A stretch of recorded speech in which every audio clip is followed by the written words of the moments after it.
sintió leyendo los textos?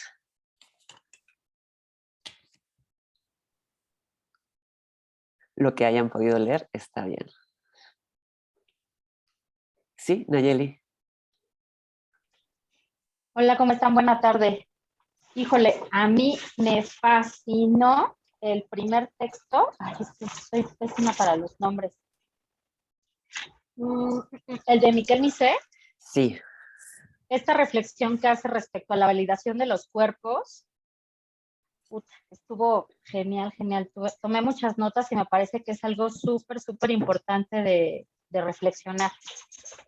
Sí, sí, sin duda es un gran libro.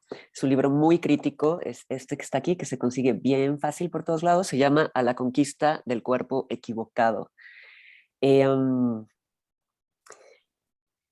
Híjole, todo lo que se podría decir de este libro. Es un libro escrito desde un posicionamiento, como les decía, forjado durante 15 años que lleva Miquel Misé siendo activista trans en el Estado español, precisamente, exactamente en Barcelona. Y es de los activistas que llevan más tiempo. Él transicionó públicamente a los 18 años. Ahorita les mencionaba que ha de tener unos menos de 35, yo creo que 34 quizá. Y es una persona muy joven, con muchísima vitalidad, con una lucidez apabullante y con una agilidad mental extraordinaria.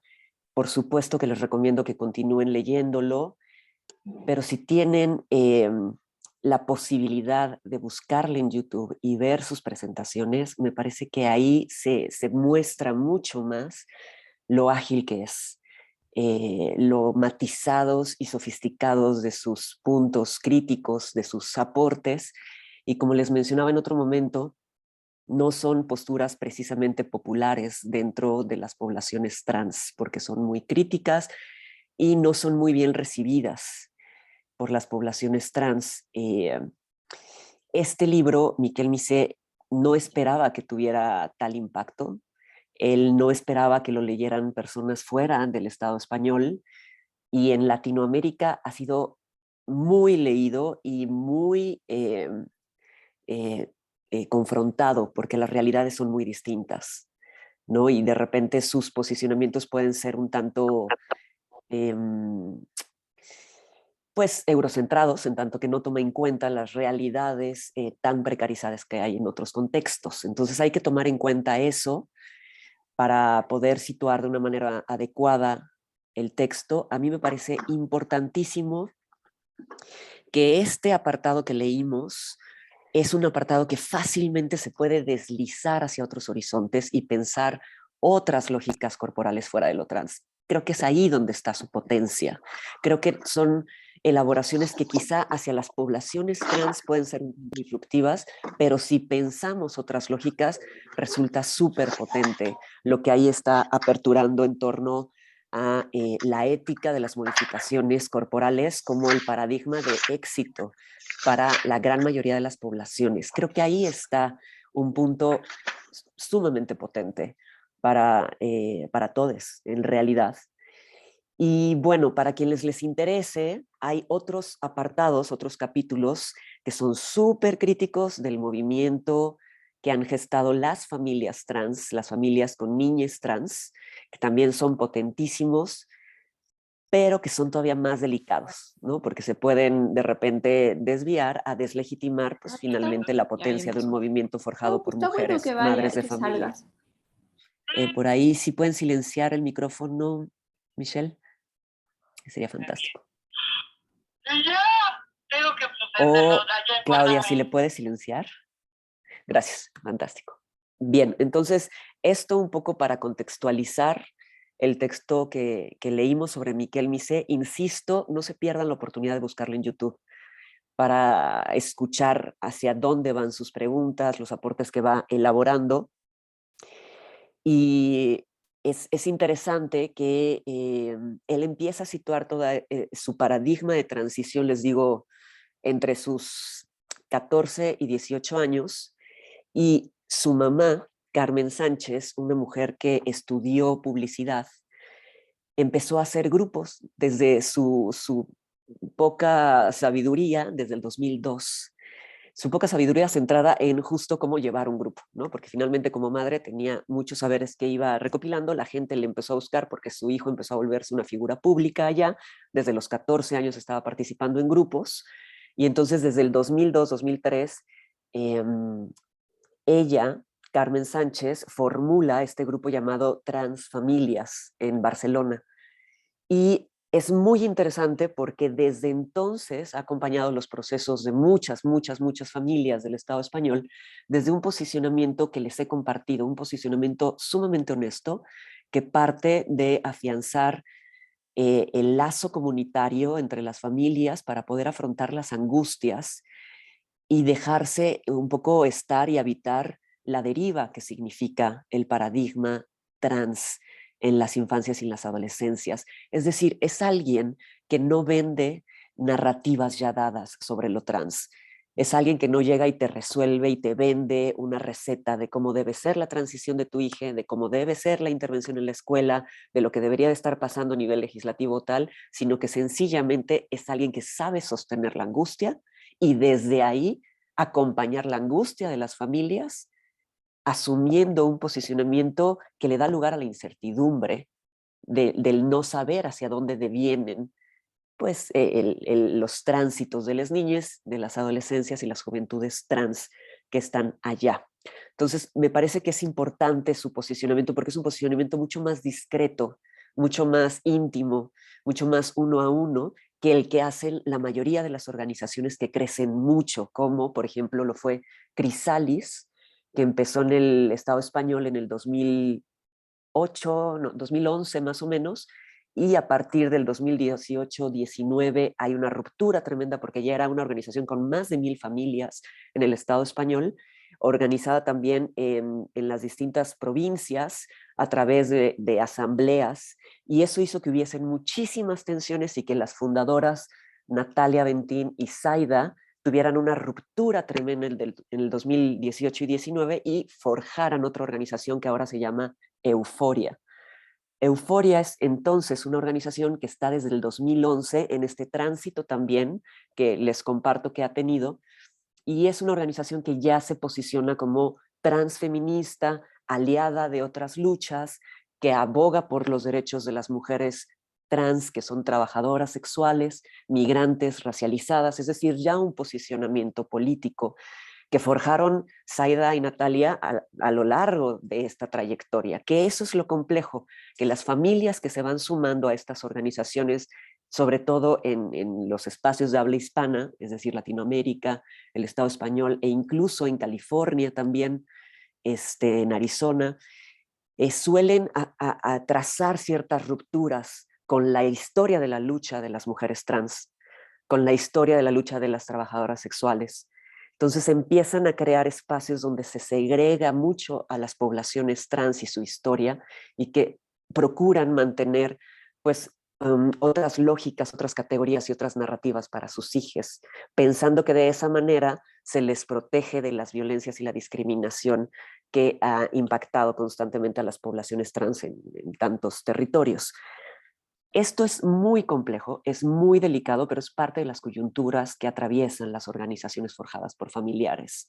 Finalmente estamos frente a familias que no tienen una trayectoria de formación política, ni de formación como activistas, ni de conocimiento de lo que implica habitar la lucha en calle, de poner el cuerpo, de las violencias que significan. O sea, finalmente son familias generalmente formadas por personas cisgénero, heterosexuales, que han preguntado poco en sus vidas en torno a la diversidad y a la lucha que se hace desde distintos espacios. Entonces, eso hace que haya mucha complejidad y muchas tensiones que, que vale la pena también preguntarnos, ¿no? Como les mencionaba, eh, bueno, creo que esto lo iré dejando más bien para la reunión en donde nos centremos en el tema de familias, y quisiera escuchar, antes de continuar, una siguiente participación sobre qué les parecieron los textos. Aparte del de Miquel Misé, ¿alguien pudo leer algún otro texto que quiera compartir? ¿Qué le pareció? Sí, Elizabeth. También leí el de Noemí Parra. Ajá. Y con lo que yo me quedé reflexionando fue sobre, en mi experiencia, de pronto haces una conexión maravillosa con un adolescente. Ujú, Y justamente porque tienes esta conexión y a lo mejor una apertura mayor para pensar ciertos temas que los padres, pues ocurre que se los llevan. Y tú te quedas con el corazón roto, mm, ¿no? Y con una sensación de, no, o sea, pues no querías abandonarle, ¿no? Pero pues se lo llevaron.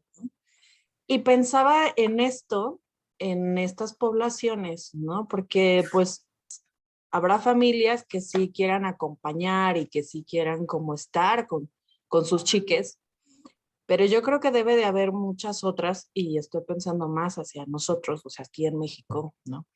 Y en poblaciones más conservadoras, ¿no? Donde tú puedes tener como una apertura y es más como hacia una pregunta, ¿no? O sea, mm, ¿cómo le haces para mediar entre, pues sí, tener esta conexión y pues este rapport con el chique, pero que la familia no se escandalice y diga, no, bueno, la psicóloga le está metiendo ideas locas, me lo llevo, ¿no?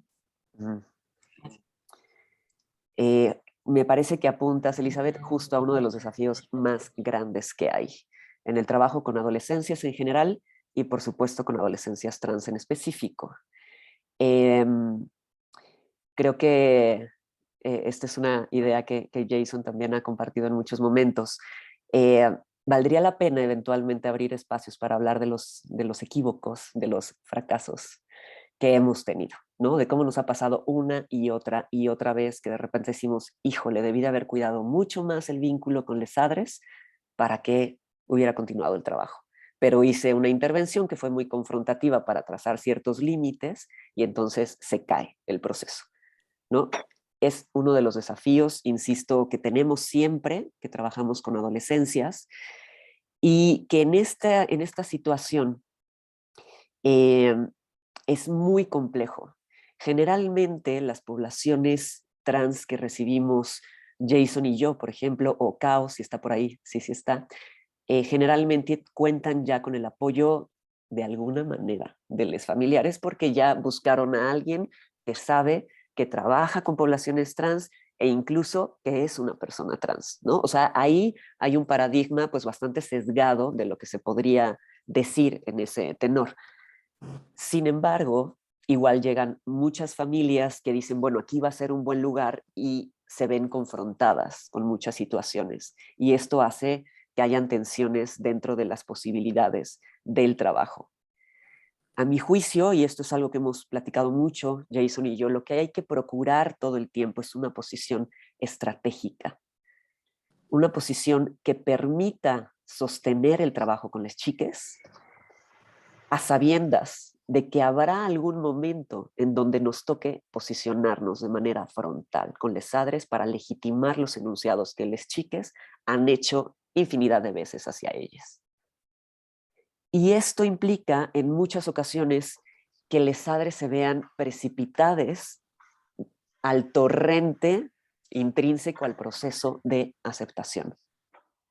Eso les moviliza muchísimos afectos, mucha frustración, mucha dificultad, porque en la mayoría de los casos, como hemos mencionado, es muy común que lo primero que hagan es deslegitimar el proceso de las chicas, diciendo que no saben lo que dicen, que no están en edad, que es una moda, que es porque vieron ciertos contenidos en medios, que cómo van a poder saber algo así a esa edad o definir algo así a esa edad.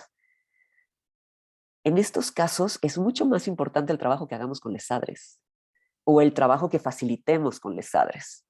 Para quienes están en un momento muy inicial, por ejemplo, recuerdo que esto también para las personas trans que acompañamos estos procesos es profundamente difícil porque se nos mueve muchas cosas.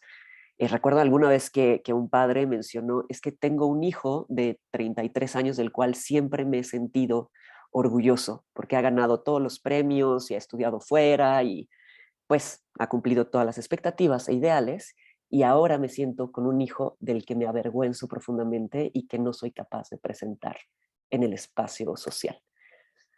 Este tipo de afirmaciones, evidentemente para quienes las escuchamos nos impacta y sabremos lidiar con eso en otros momentos, ¿no? Pero uno sostiene ahí y dices, bueno, qué mejor que pase por este espacio que en el tejido familiar. Sin embargo, en esos puntos donde damos cuenta que los familiares están en un momento tan reaccionario, lo más relevante es poderles brindar un espacio individual para que puedan trabajar esto directamente, ¿no? Y ver si se logra que se sostenga el espacio con las chicas. Ahora, para los padres que están en un posicionamiento mucho más amable, generalmente las madres, ¿no? Es mucho más pertinente, porque en su gran mayoría no tienen la posibilidad de tener un espacio personal, porque ya se lo están abriendo al IGE, ¿no? O sea, como que generalmente pasa también por esas lógicas, es mucho más pertinente, potente, referirles a un grupo de madres, ¿no? En la red de familias trans hay un grupo de madres que se reúne todos los miércoles a las 7:30. Jason ha abierto muchos grupos también para madres, seguramente vendrán otros también a futuro, y ahí en esos grupos de pares, las madres pueden bajar su angustia al saber que no son las únicas que están enfrentando todas estas situaciones que se despliegan a tantos niveles en su vida personal y en los espacios que transitan familiarmente, como la escuela, los espacios de salud, la familia extensa, y les permiten conocer las estrategias, los saberes, los discursos, las preguntas, los temores que pueden irles un poco dando herramientas. Decíamos que lo fundamental es poderles dar una caja de herramientas para que puedan lidiar con lo que se viene. Decíamos también que estos procesos de aceptación duran mucho tiempo, mucho tiempo. Por más que hayan madres que se suban rápidamente al barco y estén en una voracidad incluso por el activismo y por aparecer y hacerlo público y tal, ahí hay que tener también mucho cuidado por lo que está pasando, porque en muchas ocasiones, como hemos mencionado en otros contextos, Jason y yo, a veces es más fácil volverte activista que maternar, que ejercer la crianza, que estar cerca de tu hijo. Entonces también estos señalamientos son precisos, ¿no? O sea, como a ver, lo que necesita tu hija es que estés ahí, es que puedas darle espacios de calidad de escucha, de acompañamiento, que puedas ir fortaleciendo a toda costa la comunicación, la confianza, la cercanía, que pueda comprenderte como una figura aliada. En ese devenir hay mucho que podemos hacer nosotros, en la medida en la que vaya accediendo les familiares, la madre especialmente. Si tienen la posibilidad de tener un espacio terapéutico, sin duda sería ideal.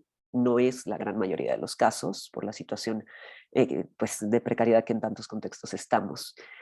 Y bueno, ahí lo que yo diría a tu pregunta, Elizabeth, es poder ir mediando, saber que hay que mantener esa alianza para que se sostenga el espacio y al mismo tiempo que el chique no se sienta defraudada, ¿no? Porque no estás confrontando, y poder definir cuándo es pertinente un momento de confrontación, de decir, a ver, lo que está diciendo su hijo es importante que lo escuche y poner los acentos donde deben ser. Y ahí, bueno, generalmente yo lo que hago es definir claramente con la chique qué es lo que desea que se realice en esa intervención con la madre, dejar muy claro también el punto de confidencialidad de lo que no se va a hablar, y establecer si el lechique quiere estar y priorizar si el lechique quiere hablar. Esto es muy importante. Si el lechique quiere primero tomar la palabra y decirle, ma, te he dicho que necesito que utilices mi nombre y mis pronombres, porque eso me hace sentir con mayor comodidad y seguridad frente a ti para platicar, que lo diga el lechique, que responda a la madre, y entonces nosotros apuntalamos, legitimamos, ponemos los acentos pertinentes. Eso funciona muy bien. Si el chique no se siente con la confianza, entonces en otro momento procurar una intervención de ese orden donde sean sus palabras las que estén ahí, porque eso forja su carácter, eso da, o sea, da cuenta y sedimenta lo que tenemos que construir en aras de una autoestima, de una capacidad de posicionarse, de responder. Pero si no puede hacerlo en ese momento, entonces tener esa reunión directa y poner los acentos donde se tienen que poner. Dentro de las estrategias que a mí me han funcionado muchísimo siempre con les adres es en cuanto entran al consultorio y se sientan, decirles, ¿tú cómo estás? ¿Cómo estás haciendo esto para ti? Quiero escucharte, platícame. Y entonces que vuelquen toda la narrativa de lo que están viviendo, lo que les preocupa, la situación en la que están, y entonces poner los matices, siempre acentuando que la estrategia más importante es generar cercanía, comunicación y confianza con sus hijos, para que sepan que ellos son su equipo y ellos son sus aliados frente a una realidad tan adversa como la que enfrentan las adolescencias y las infancias trans. Por ahí van las estrategias que a mí me han funcionado en este tipo de intervenciones. Insisto, como seguramente a muchos de aquí, se me han caído un montón de procesos. Y un montón de procesos donde llevo, por ejemplo, con familiares trabajando 4 o 5 sesiones y nuevamente vienen a decirme, es que creemos que todo esto es ideología de género. Es que, pues, o hay otros psicólogos que nos dicen que podrían hacer que deje estas ideas. Entonces, a veces continuamos el trabajo y a veces ponemos un límite, ¿no? Y decimos, bueno, creo que ahorita no está siendo este el espacio idóneo, les invito a que busquen otras opciones y si eventualmente consideran que este espacio puede funcionarles, pues estará abierto para ustedes y al tiempo permitirle o favorecerle al chique a que ingrese a otro tipo de espacios, grupos entre pares, por supuesto. Es decir, que el chique no se quede sin acceso a algún espacio donde pueda dialogar con pares, con otras personas sobre los malestares que está atravesando, sobre la frustración, la impotencia, el rechazo que le significa estar en una familia que deslegitima sus posicionamientos. Bien, entonces esto hasta aquí. Vi que habían varias participaciones. Por supuesto vi la de Jason y había alguien más antes que había levantado la mano. Sí, Nayeli, después Jason y después Zulma. Sí, justo quería preguntar bueno, yo hago psicoterapia psicoanalítica Mm, y qué tan conveniente, yo ya medio lo desarrollaste bastante interesantemente, pero qué tanto el acompañamiento con los papás, mm, eh, como lo propondría una terapia infantil, ¿no? Digo, no quiero como mezclar, pero de pronto creo que pienso que un papá que lleva a un hijo a terapia es porque mm, tiene este amor y este deseo de que él esté bien.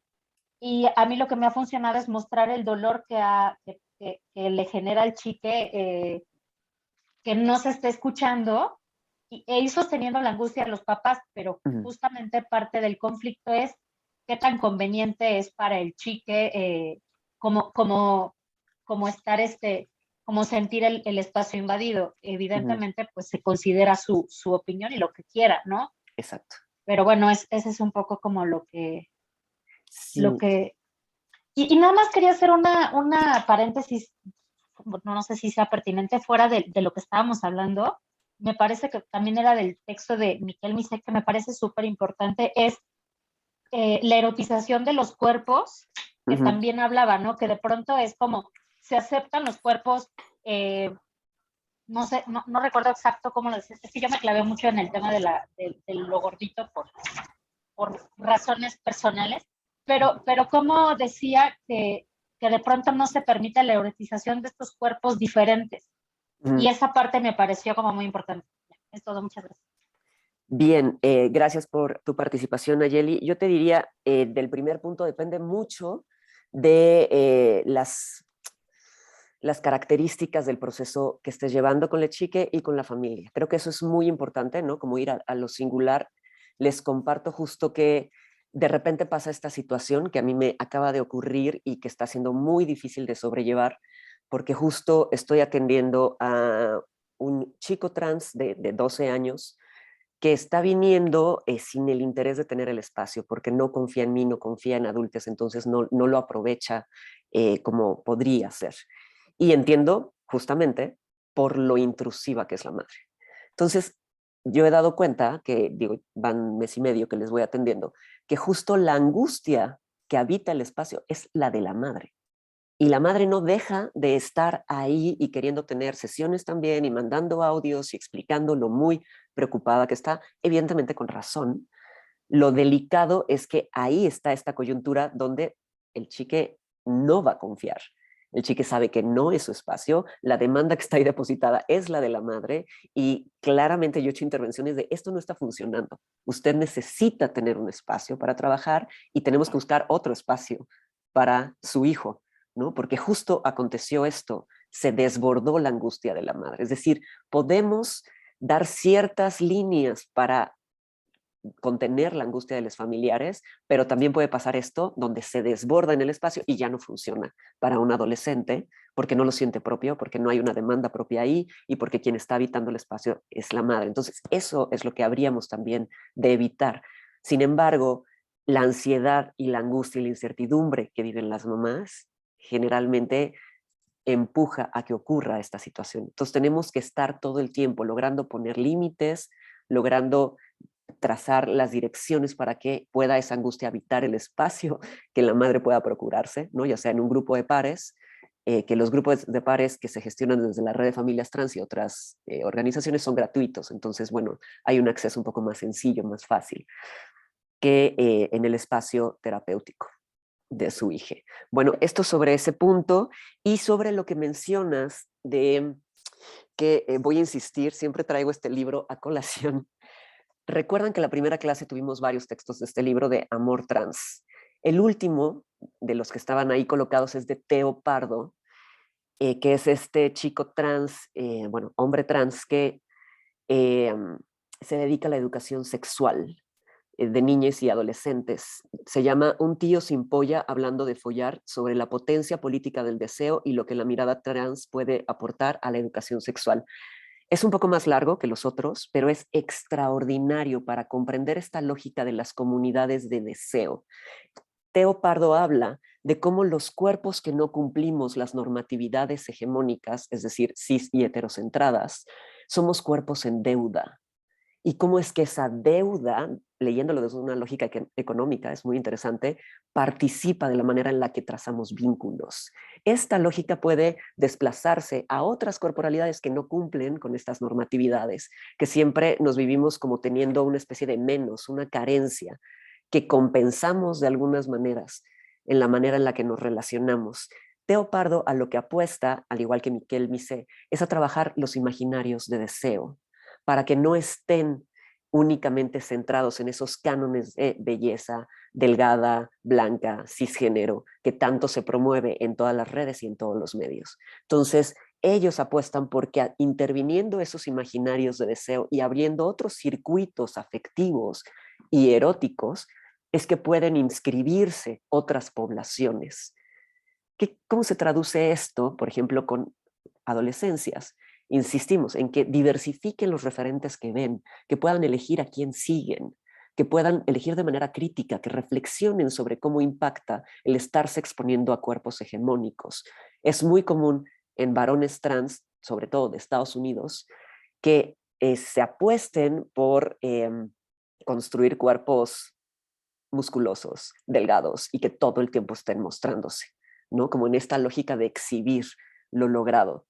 Esto no le hace bien a nadie, como lo hemos visto en la delgadez como impactado en la salud emocional de muchas chicas y como decíamos, esto se relaciona con pues todas las conductas alimenticias y todas estas cuestiones que tienen que ver con malestares corporales y subjetivos muy, muy delicados en estas edades, ¿no? Bueno, por ahí recomiendo ampliamente que lean a Teo Pardo, es una joya su texto.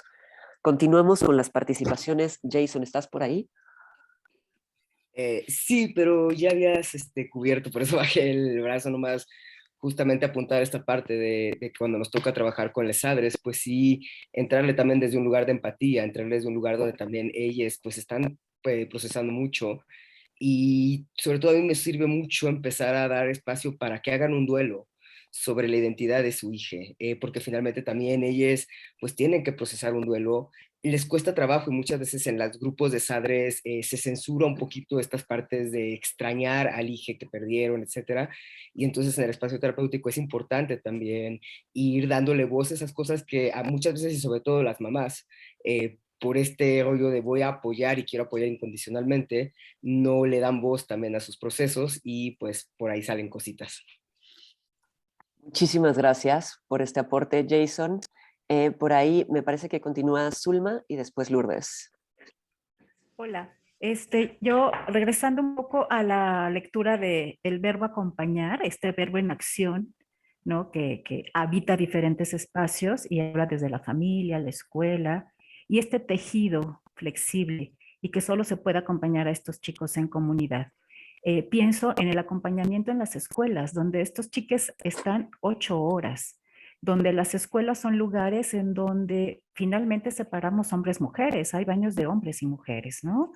Creo que toda esta desestructurización de las escuelas ahora, cómo acompañarlos, cómo acompañar en el salón de clases, cómo acompañar desde la dirección, cómo acompañar desde los departamentos de psicología, donde los chiques se sientan aceptados, ¿no? Y no donde se marque más la diferencia, ¿no? Entonces creo que esto es importante, este rescate de este acompañamiento en la escuela. Los chavos pasan 7, 8 horas en ese lugar, ¿no? En este espacio donde habitan, donde son habitados, pero también donde son deshabitados. Sí, y ahí hay muchísimas coyunturas que son complejas en las instituciones educativas, en los entornos educativos. Justo estoy buscando una plática que va a dar en estos días Tania Morales sobre el abordaje que se hace en las escuelas. Creo que sería muy valioso que pudieran escucharla. Ella es quien preside la Asociación por las Infancias Transgénero, que es una organización muy importante de México, situada en Ciudad de México, pero que tiene mucha incidencia. Ella es abogada y ha desarrollado el protocolo de educación que coloqué en la carpeta de varios textos. Ahí está como algunos pasos, y también me llegó otro protocolo, me parece que de Ecuador, que se los comparto también en el chat, que está muy bueno para escuelas, que da muchas pistas de lo que se tendría que estar trabajando. En cuanto encuentre la presentación que va a dar, que creo que es en los siguientes días seguramente, se las hago llegar. Como mencionas, baños, uniformes, actividades, espacios, son cuestiones que se tensionan cuando hay una infancia, una adolescencia que está ya abriendo de manera pública su posicionamiento trans. En lo general, me parece que lo más importante, y que lo he dicho en otros momentos, es que primero se piense en la seguridad del chique. ¿Qué es lo que resulta más seguro para esa persona en ese contexto? ¿Cuántas alianzas tiene? Si tiene ya un grupo de amigues o si acaba de llegar a la escuela, si tiene profesores aliados, cuál es el posicionamiento de la escuela en torno a la diversidad, si es una escuela que repudia posicionarse públicamente porque prioriza la mercantilización, es decir, la relación con los otros familiares, con las otras familias, y entonces le da miedo ocupar un posicionamiento confrontativo frente a estas lógicas. Entonces, creo que hay que ver caso por caso cuál es la estrategia más acertada que se podría trazar.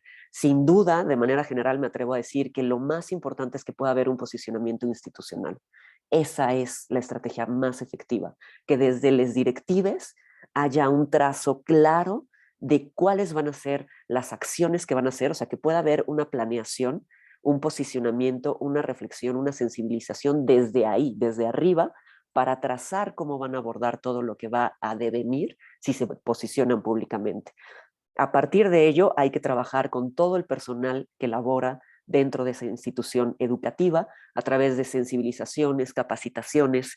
Y si bien, como hemos hecho muchas, podemos dar este tipo de pláticas y en algunos momentos quizá 1 o 2 veces al año, hay intervenciones mucho más robustas. Hay una organización que se llama DILO, que tiene un programa súper serio de intervención que fueron a aprender a no sé qué parte de Estados Unidos, y que es un programa muy investigado, muy estudiado, muy sólido, y que implica evidentemente no una capacitación y una sensibilización de 1 a 2 horas cada 6 meses, porque eso es poco efectivo en realidad, ¿no? O sea, puede haber gente muy sensible que lo lleve a bien, como muchas de las maestras de las niñas trans, pero en realidad es difícil para quienes no tienen ese interés o ese compromiso por hacerlo desde un lugar amoroso que habilite pues un espacio seguro para las chicas. Entonces yo les recomendaría que busquen esta organización que se llama DILO, que está situada en Ciudad de México y que hacen intervenciones como una especie de programa transversal que aborda las distintas instancias del entorno educativo. A mi juicio es de lo mejor que hay y de lo mejor en cuanto a solidez que se ha propuesto en Latinoamérica, y tienen varios años trabajando en México. Y son personas disidentes, o sea, es un planteamiento maravilloso, y quien lo dirige es un chico increíblemente lúcido ágil, sensible y que sabe lo que está haciendo y que tiene una formación muy sólida para este tipo de intervenciones. Muchas gracias por este aporte, Zulma. Por ahí Lourdes y después Monse. Bueno, yo quisiera enfatizar algunos aspectos de estas dos lecturas que me parecen muy, muy importantes. Bueno, hay más, pero las que nos señalaste como importantes, la de Miquel Misé y la de Noemí Parra, ¿es? Hay varias cosas que me llaman la atención de manera muy positiva. Una, la profundidad del trabajo con las identidades trans, que en realidad iría muy de la mano del trabajo que hay que hacer con cualquier adolescente, que va más allá de este énfasis, por ejemplo, que hay esta sobrevaloración del cuerpo y de la imagen, salirse de ello y trabajar con la persona. Por ahí alguno de los dos habla de abrazar la diversidad, como que pueda el chique trabajar desde dentro de sí mismo, no desde la imagen. Si después decide hacer cambios con su cuerpo, ya sería otra cosa, pero primero hay que trabajar desde dentro, desde un amor por sí mismo, un respeto, un abrazo a toda la diversidad. Y junto con ello, creo fundamental esto de que el tránsito tiene que ser del chique, pero también de la familia, social, escolar, o sea, es un trabajo que tiene que abarcar muchos aspectos, ¿no? Entonces, creo que eso sería fundamental, como también lo otro que mencionan, que pues esta parte de despatologizar y más que nada acompañar, que el trabajo es de acompañamiento, ¿no? Un acompañamiento, inclusive hablan de un acompañamiento afectado, o sea, que nos afecta a nosotros, que hay esa vivencia de la experiencia por la que está atravesando el chique, ¿no? Creo que es fundamental esta otra parte. Y otra de los aspectos que también quisiera yo resaltar, que me parece fundamental, es esto de dejar de entender la cuestión de la diversidad o el tema de la diversidad como un asunto biológico que requiere de soluciones médicas y puestas en el cuerpo únicamente. Y muy interesante, dicen, es una cuestión cultural, social y política. Sí. Qué importante eso. Sí, Lourdes, gracias por estas precisiones, por estos acentos que estás haciendo. Me parece que justo apuntan a cuestiones importantísimas de situar y que nos permiten ver una trayectoria cultural en la que estamos inmersos todos, ¿no? Creo que ese es el planteamiento que está haciendo Miquel Misé como un movimiento de la ética de la modificación corporal a la ética corporal transcrítica. O sea, está haciendo ese salto, porque la ética de la modificación corporal en nuestra cultura, como decíamos al inicio, sitúa una promesa de éxito, de felicidad y de que vas a ser deseable y queride, ¿no? O sea, si cumples con las normatividades cis de belleza, con los cánones de belleza que se trazan desde la delgadez y todas estas cuestiones que conocemos bien, entonces vas a ser queride, deseade, vas a tener éxito, vas a ser feliz. Y sabemos que estas son promesas que movilizan a las poblaciones en aras de la intervención. Estoy enfatizando a todas las poblaciones, ¿no? Ahí me parece muy importante este cierre que tiene el texto de Miquel Misé, donde dice una ética corporal transcrítica a lo que apostaría sería a dar cuenta de los límites del cuerpo, a dar cuenta de una renuncia al cuerpo soñado, a una especie de resignación y aceptación de lo que hay corporalmente y de ahí también pues una celebración de lo que el cuerpo permite, de lo que los placeres permiten. Ahí conecto directamente con el texto de Teopardo. Teopardo trabaja con las niñas en torno al placer.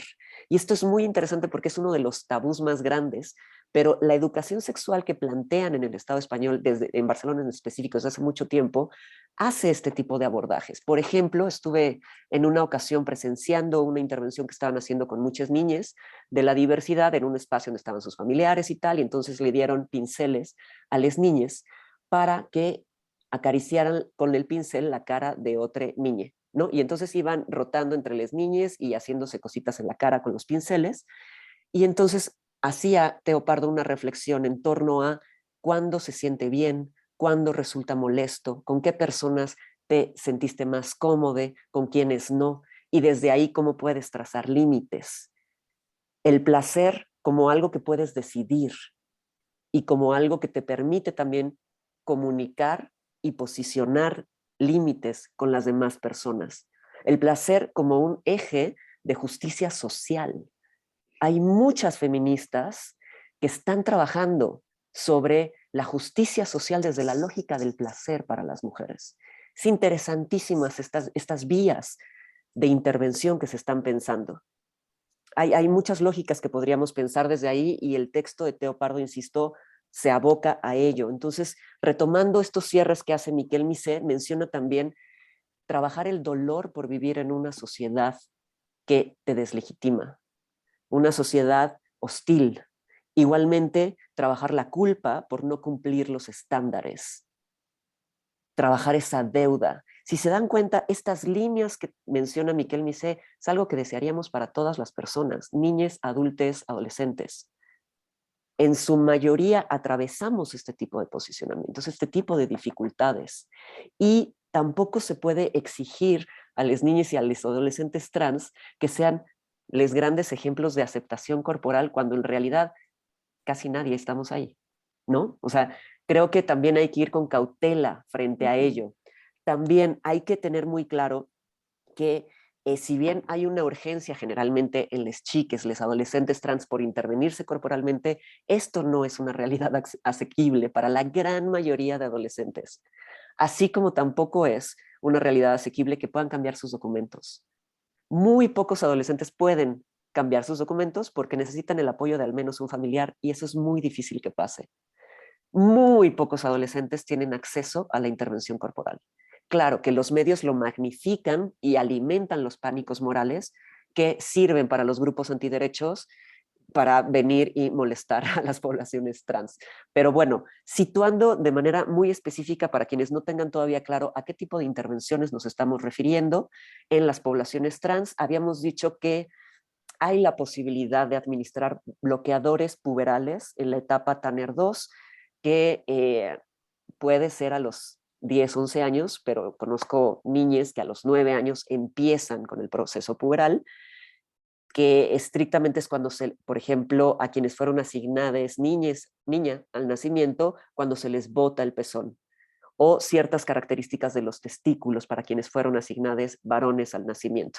Entonces, cuando empiezan esos cambios tan sutiles, evidentemente con el acompañamiento de una endocrinóloga especializada en infancias y que tenga el conocimiento de cómo funcionan las infancias trans y toda la validación que esto implica en certificaciones y todo esto, entonces puede determinar cuál es el momento preciso para bloquear la pubertad por algunos años, 2, 3, quizá 4 años. ¿Cómo funcionan estos bloqueadores? Evidentemente lo describe mejor en el libro básico que hemos estado revisando, bloquea la gonadotropina o algo así, ¿no? O sea, como ya yendo más a lo específico, y es una inyección que se tiene que poner exactamente el mismo día cada 3 meses. Cada inyección puede valer más de 6,000 pesos. Es decir, es un tratamiento exageradamente caro que no te puedes retrasar ni un día porque el sistema empieza la pubertad. Entonces, no es algo que esté accesible a la gran mayoría de poblaciones. La salud pública tiene estos medicamentos porque es lo que se le da a las infancias que tienen pubertad precoz. No recuerdo cuál es el término para estas infancias, pero es para quienes a los 6, 5 años empiezan a tener estos desarrollos, se les dan estos tratamientos desde hace muchos años. También es un tratamiento que se utiliza para quienes tienen cáncer de próstata. Entonces, se cuenta con los medicamentos, lo que no hay son las guías. Actualmente son, pues yo creo que menos de 10 niñas quizá 10 niñas en todo el país que han logrado que a través de la salud pública se les administren estos bloqueadores. Pero insisto, no es común. Muy pocas familias pueden pagar algo así, o sea, extremadamente pocas, pensando que será un tratamiento de 3 años, 4 años, y lo que se hace ahí es dar tiempo. Es un tratamiento completamente reversible, que lleva utilizándose desde hace muchos años, décadas. Lo que hace es dar tiempo antes de iniciar el tratamiento de reemplazo hormonal o el tratamiento de hormona cruzada. Actualmente la categoría más cómoda y más refinada en esta lógica de que todas las categorías se van deslizando en este sistema es tratamiento de confirmación de género. Así se le nombra de una manera súper educada. Es un tratamiento hormonal para confirmar tu género. Y lo que se hace es que a quienes fueron asignadas niñas al nacimiento, se les administra testosterona directamente. La testosterona es una de las hormonas más fuertes de nuestro cuerpo, los cambios son rápidos. ¿Qué quiere decir rápido? En 3 meses pueden haber cambios de voz, puede haber crecimiento de vello corporal, se redistribuye la grasa corporal, se redistribuye los músculos, se engrosan las cuerdas bucales, hay crecimiento del clítoris y hay otro ciclo de gamas afectivas que pueden posibilitarse. Se dice que en la gran mayoría de personas que se administran testosterona tienen mucha más irritabilidad. También se habla de que aumenta la libido, también se habla de que hay más energía, y estas son cosas que pueden pasar de manera general o no pasar en lo singular, ¿no? Estas son características que algunas de ellas son reversibles y algunas de ellas son irreversibles. Esto es importante conocerlo. Por ejemplo, las irreversibles, el crecimiento del clítoris, el engrosamiento de las cuerdas bucales y el crecimiento de vello, es decir, folículo que se estimula, así quedará a menos que uses láser o cualquier otra intervención de esa índole. Las reversibles, la distribución de grasa, la distribución de músculos, el hambre, el cambio en temperaturas, el cambio en olor, la caída de pelo, ¿no? Para quienes han usado testosterona, no sé, el cambio también en el grosor de la piel, las cuestiones afectivas. Claro, gracias Jason, por supuesto. Una de las cosas que también pasa es que se suspende la menstruación. También los cólicos se sienten diferentes. Es muy interesante todo esto. También la erótica cambia, es muy interesante, pues todo lo que conlleva el uso de una sustancia como la testosterona. Ahora, para los que fueron asignadas, creo que es más preciso decir los cuerpos con pene, los cuerpos con testículo, en este sentido, lo que se administra de manera general es un bloqueador de testosterona y estrógenos. Y hay muchas formulaciones y combinaciones que se pueden hacer distintas según las necesidades de las poblaciones. Ahí hay otro tipo de cambios reversibles e irreversibles que me parece que en tanto que yo no los he vivido, me sentiría un poco incómodo de hablar de esas precisiones, pero bueno, vienen explicadas justo en el libro que revisamos. Esos son los tratamientos hormonales que se pueden hacer. Generalmente para que alguien inicie un tratamiento hormonal, por muy joven, 14 años. O sea, ya es extraordinario que tenga el apoyo familiar, que tenga los recursos para hacerlo de manera privada, porque muy pocas personas tienen acceso a lo público, por más que ahorita se está aperturando un poco más con la nueva unidad de atención a personas trans. Hemos de decir que también hay otros tipos de administraciones que se están haciendo. Estos son tecnologías, son fármacos que están evolucionando muchísimo, que están cambiando todo el tiempo. Actualmente hay personas que optamos, por ejemplo, por el uso de microdosis de testosterona. También es una posibilidad. Hay otras formulaciones de estrógenos, hay otras formulaciones de testosterona. Mencionar, para que lo tengan ustedes también en su imaginario, la testosterona se puede aplicar en gel diariamente o cada 3 días o cada 4 días, según lo diga el endocrino, o se administra a través de inyección intramuscular. Cada 15 días o cada 24 días, según esté tu cuerpo. Evidentemente tienes que hacerte todos los estudios en cuanto a hígado, lípidos, riñones, un sinfín de revisiones en torno a tu sangre y tus niveles para saber cómo están tus niveles hormonales y también saber cómo va a recibir esto tu cuerpo y si es una buena decisión. Eh, ¡Ay, no manches! Gabriela, si puedes silenciar tu micrófono por ahí. No, es que las bajó después. Bueno, ahora, dicho esto de manera muy general, porque evidentemente yo no soy un especialista en esto, hay una endocrinóloga pediatra extraordinaria, que es a quien siempre referimos, que se llama Fernanda Castilla, trabaja desde lo privado y tiene una atención maravillosa con las niñas y sus familias. Es una persona súper ética y que sabe cómo sobrellevar también la presión de los hijos y la angustia de las familias. Bien, cuento todo esto enfatizando en que son muy pocos chiques quienes tienen acceso a esto, ¿no? Pero bueno, es importante que ustedes lo tengan como en su imaginario, y quienes quieran tenerlo con mayor profundidad, vayan al apartado de transición del libro básico que hemos estado revisando, porque ahí se detalla mucho más. Ahora, las cirugías, que también son cirugías de confirmación de género. Está la masculinización de torso, que es la mastectomía, se retiran las mamas, puede ser generalmente deseada para personas trans masculinas o no binarias, y también pues para varones cis que quieren retirarse el crecimiento mamario, ¿no? O sea, eso es algo que se ha hecho desde hace muchísimas décadas.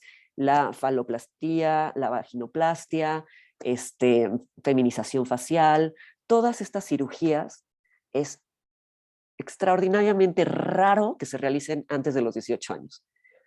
También la orquideoctomía, que es retirar los testículos para que se disminuya la producción de testosterona en los cuerpos con pene. Es decir, hay muchos tipos de esas intervenciones. Generalmente, bueno, yo diría que el 95% de quienes se intervienen a este nivel son personas mayores de 18 años. Es excepcional alguien que se realice una masculinización de torso, que podría ser lo más común, a los 17 o a los 16. O sea, son mínimos los casos, contados quizá en nuestro país, y ahí sí hay quienes lo han logrado a través de salud pública, ¿no? Por ahí sabemos de varias personas que en el ISSSTE, en el IMSS lo han logrado afortunadamente. Fuera de estas intervenciones también se puede intervenir colocando grasa en distintas partes del cuerpo, tu propia grasa, para modelar cadera, para modelar pechos y todo esto. Evidentemente, todas las intervenciones corporales, sí, muchísimas gracias, Jason, todas las intervenciones corporales que se hacen cotidianamente, como liposucciones, todas estas cosas, pues también, ¿no? O sea, evidentemente quien tiene acceso lo realiza. Evidentemente no es lo más común que las poblaciones trans tengan la posibilidad de acceder a este tipo de intervenciones. Bueno, menciono esto para que ustedes tengan un poco una idea de qué van las intervenciones a las que está haciendo referencia Miquel Missé, ¿no? Insisto, Miquel Missé está posicionando una ética distinta en la que no se venda la intervención como un modelo de éxito o de felicidad, sino que se apueste por otro tipo de reflexión en torno al cuerpo, en torno a las promesas que se venden dentro de estas lógicas de modificación corporal, y otros caminos para construir algo que él denomina autoestima corporal. Construir autoestima corporal es algo que le deseamos a todas las niñas y a todos los adolescentes. Es algo que tendríamos que estarnos preguntando para todas las infancias. Es algo que podría reducir brutalmente los malestares emocionales, corporales, que se viven actualmente. Sería una manera de incidir, por ejemplo, en las personas que viven conductas alimenticias que les dañan, ¿no? Es algo que es profundamente necesario y que hace falta que los psicólogos pensemos cómo apuntalar eso. Cómo podemos promover el autoestima corporal en las niñas. Afortunadamente, que esta es una de las grandes ventajas de las familias que acompañan a sus hijas desde muy jovencitas, cuando tienen 5 o 6 años, es mucho más fácil que se hagan mensajes positivos sobre su diversidad corporal, que puedan tener comunidades donde se reivindique el cuerpo diverso, donde puedan comprender que no por ser un niño con vulva o una niña con pene valen menos o no serán queridas o no serán deseadas. Así como también tendríamos que estar trabajando en que las niñas que tienen otras corporalidades, otras tallas, otros tonos de piel, otras capacidades, puedan también sentirse con la posibilidad de ser amadas, de participar afectivamente de una vida social, de pertenecer, de no ser el sitio de burlas, ¿Se dan cuenta? Tendríamos que estar trabajando y desarrollando esto para todos. Las familias que afortunadamente brindan apoyos afirmativos a sus hijos trans desde temprana edad es lo que hacen. Porque evidentemente, a pesar de que tengan la posibilidad de intervenirse, eso no va a facilitar el camino. Como lo dice Miquel Misé, hay un imposible. Hay un imposible con el que se está lidiando, no solo para las poblaciones trans que desean verse como personas cis, para no solo, como dice Miquel Misé, pertenecer, sino para sobrevivir y que no las maten, ¿no? Porque ahí está la jugada de la crítica que se le puede hacer a Miquel Misé. En Latinoamérica, si se te ve lo trans, estás en riesgo, especialmente si eres una mujer trans. En Latinoamérica hay violaciones correctivas para varones trans, para personas no binarias. Es algo que se ha documentado por la Corte Interamericana de Derechos Humanos desde el 2014. Hay muchas publicaciones que hablan de este tipo de violencias. Ustedes sabrán, les compartí el informe que hay sobre terapias de conversión, sobre todos estos campamentos que hay, donde se viola a las chiques, a las niñas, donde se maltrata, donde a través de procesos de castigo corporal se están haciendo intervenciones terribles, ¿no? Y esto pasa en toda Latinoamérica y es un negocio que tiene que ver con los grupos antiderechos, ¿no? Bueno, dicho esto, habían ahí por algunas participaciones, recuerdo que levantó la mano Guille y no recuerdo quién más estaba por ahí. No. Monse. Monse, sí, Ajá. sí, pero no te he visto. Sí, creo que va a cambiar un poco el tema, tal Dale. vez, ¿no? Pero me había quedado un poco con lo que estábamos hablando antes acerca de los padres. Bueno, creo que sí va bastante conectado. Justo yo tengo en estos momentos, yo soy psicoanalista y he tenido como unos padres que me han visitado más o menos 2 o 3 veces a mi consultorio esporádicamente ante la inquietud respecto a que su hija, ¿no?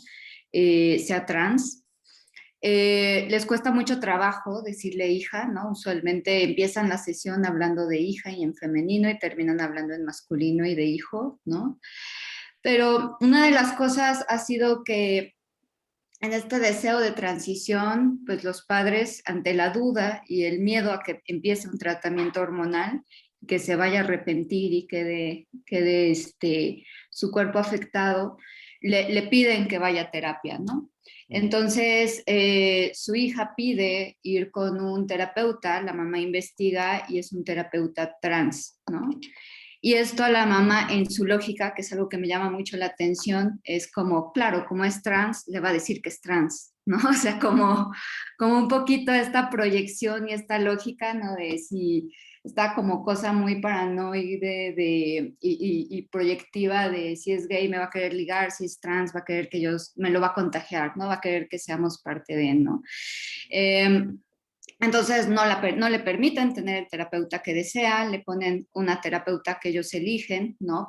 Como si una persona cis legitimara este deseo por parte de su hija, ¿no?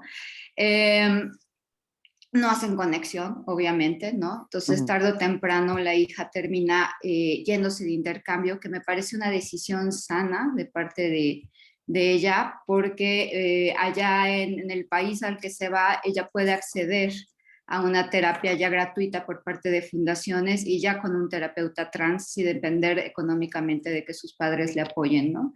Pero los padres se enteran y cuando ella ya pide este tratamiento hormonal de nuevo, pues los padres dicen que no, que solamente de nuevo si un terapeuta cisgénero, ¿no? Acepta esto, ¿no? No lo utilizan obviamente estos términos, ¿no? Pero es básicamente lo que los padres están pidiendo, ¿no? Como esta parte de legitimidad, ¿no? Y contratransferencialmente yo siento, ¿no? Como si buscaran de mi parte que yo diera esta confirmación o desconfirmación, ¿no?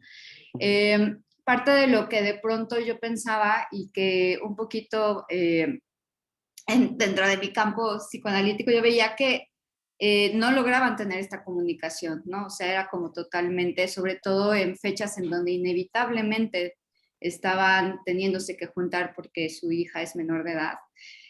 Navidad, vacaciones, etcétera, ¿no? Y donde se llevan de la patada y tienen que convivir y los papás están mejor con su hija lejos, ¿no? Y ella también está mejor con, separada de ellos, pero tienen que convivir tarde o temprano, además de que es menor de edad, pero los padres están angustiados ante el hecho de que ella va a ser mayor de edad y ya va a poder tomar esta decisión. Entonces, parte de lo que tratábamos, ¿no? Es de mejorar la comunicación entre ellos, ¿no? En algún momento surgió la opción de buscar tal vez una terapia sistémica, de manera, porque todos llevan su propio proceso terapéutico, los padres, cada uno tiene su terapeuta, etcétera. Pero después de probar 3 terapeutas sistémicos, en donde ninguno se puso de acuerdo, ¿no? Y en donde también precisamente su hija terminaba proponiendo estos terapeutas que eran trans, ¿no? Y que la mamá se sentía horrorizada y decía, ¿no?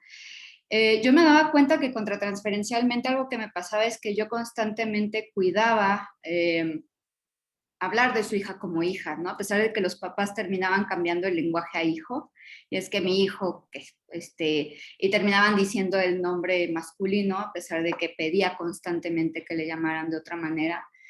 Me daba cuenta que era como si yo sintiera que ella estaba ahí, ¿no? En la sesión, buscándola como yo traer a nuestra sesión, ¿no? Como tratando de darle ese lugar y regresando al tu hija y el nombre femenino, ¿no? Y constantemente. Entonces, lo que me di cuenta un poco, y ahorita que los escuchaba, ¿no? Es que estaba como en cierta forma buscando desde Winnicott un poquito este espacio transicional, ¿no? Donde yo sé que no va a terminar y que justamente ahorita me estaba llamando la atención que se llame espacio transicional, ¿no? Transicional, lo de Winnicott.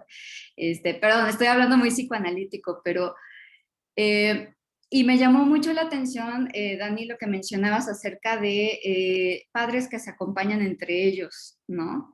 Que me pareció como que tal vez podría ser un espacio más posible, un acceso que tal vez podría abrir, ¿no? Y que no se me había ocurrido, ¿no? Como una posibilidad de espacio en donde tal vez pueda ser como este escalón un poquito más accesible en cuanto a la comunicación que puedan tener, porque me parece que pues de pronto no hay este tipo de información, ¿no? O sea, agradezco mucho estar aquí porque es algo que creo que de pronto te llega como esta idea, pero sí quería como un poquito preguntarte a ti y a en general a quien haya trabajado con este tipo de grupos, más o menos cómo es la dinámica, cómo es la experiencia, qué resultados han visto, ¿no? Porque yo sé que no es nada más y bueno, los mando con ellos y los papás ya van a cambiar y va a empezar el tratamiento hormonal y ya vamos a ser todos felices, ¿no? O sea, quisiera y ojalá, ¿no?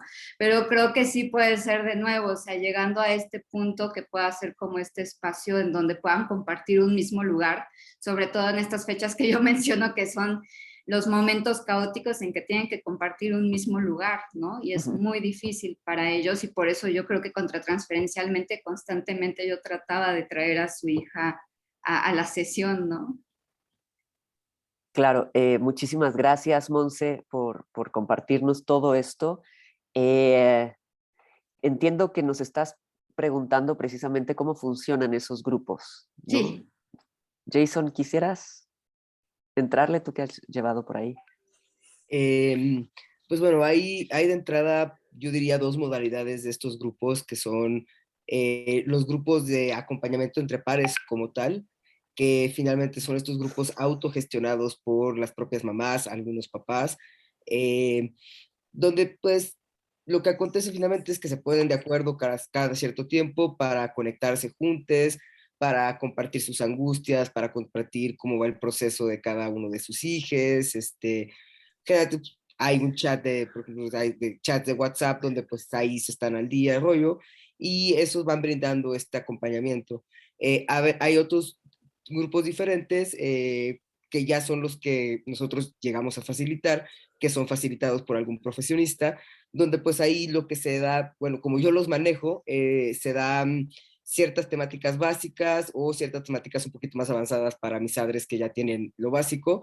Se plantea, pues así como esta sesión, como este grupo básicamente, se plantean ciertos números de sesiones, se da algún material, el rollo, pero obviamente lo que se prioriza es el intercambio de experiencias entre ellas, el intercambio de cómo han sido sus vivencias, y creo que aquí Damián y yo coincidiremos que muchas veces en estos grupos yo lo siento que va exitoso entre menos hablo yo.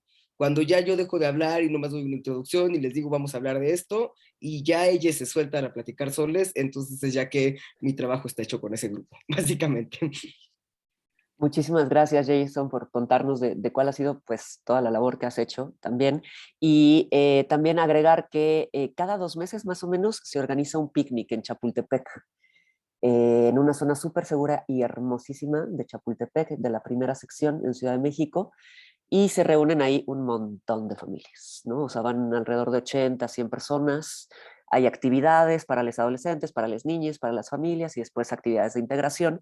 Y eso también funciona porque ya no es el Zoom, o sea, ya es verse de cuerpo presente, compartir comida, tener actividades, poder intercambiar números y establecer pues vínculos, alianzas, dar cuenta de que pues hay personas muy diversas, ¿no? En estos espacios y que están en muchas partes. De hecho, vienen varias personas de otros estados de la República y también en otros estados están empezando a hacer estas reuniones nuevamente presenciales. Eh, hay muchas familias Solo en la red de para, familia. Ajá. pero nomás solo para anotar porque sí se me fue, la clínica trans, pues, la nueva que se abrió, da grupos de padres una vez al mes. Uh-huh. Que está por el Casco Santo Tomás, se llama, por allá, por Santa María la Riviera, está ubicada. Y bueno, iba a mencionar también otra cuestión. O sea, en el chat de la red de familias trans actualmente hay más de 140 personas que les había mencionado y todo el tiempo están subiendo información y están intercambiando saberes y tal. Hay muchos familiares que únicamente leen el chat y con eso se están adentrando a las coyunturas de los chats. También hay otros familiares que no les viene bien estar en grupo, que se angustian muchísimo con la realidad, como les habíamos mencionado, de lo que es ser una persona trans en este país. Entonces, creo que hay que ir con cuidado, ¿no? Habrá a quienes sí les funcione, habrá a quienes no. Eh, Dentro de estos espacios hay muy pocas personas de clase alta. La mayoría son clase media, baja, media, media alta quizá. Entonces, también para las familias de clase alta, que apuestan mucho más por la invisibilización de la transgeneridad de sus hijas. Es decir, apuestan mucho más por las intervenciones para que no se les vea lo trans, para que sean cis, ¿no? Es difícil encontrar espacios donde puedan encontrar a pares con ese poder adquisitivo y con esas aspiraciones. Dentro de la red de familias, lo que promovíamos cuando estábamos coordinando era que hubiese todo el tiempo una diversidad de corporalidades, expresiones de género e identidades, que se notara lo trans en las personas que invitábamos, que fueran personas trans artistas, que nos contaran sus historias de vida y que se les notara que hay una disidencia que es posible habitar, vivir desde un lugar afectivo. Ese tipo de intervenciones son súper potentes, súper importantes, que es un poco hacia donde apunta Miquel Missé. O sea, dejemos de vender que la única manera de sobrevivir es cumpliendo con los estándares estéticos de la cisgeneridad. Hay otras formas de generar solidaridad, comunidad, alianzas, y es ahí donde hay que estar apuntalando.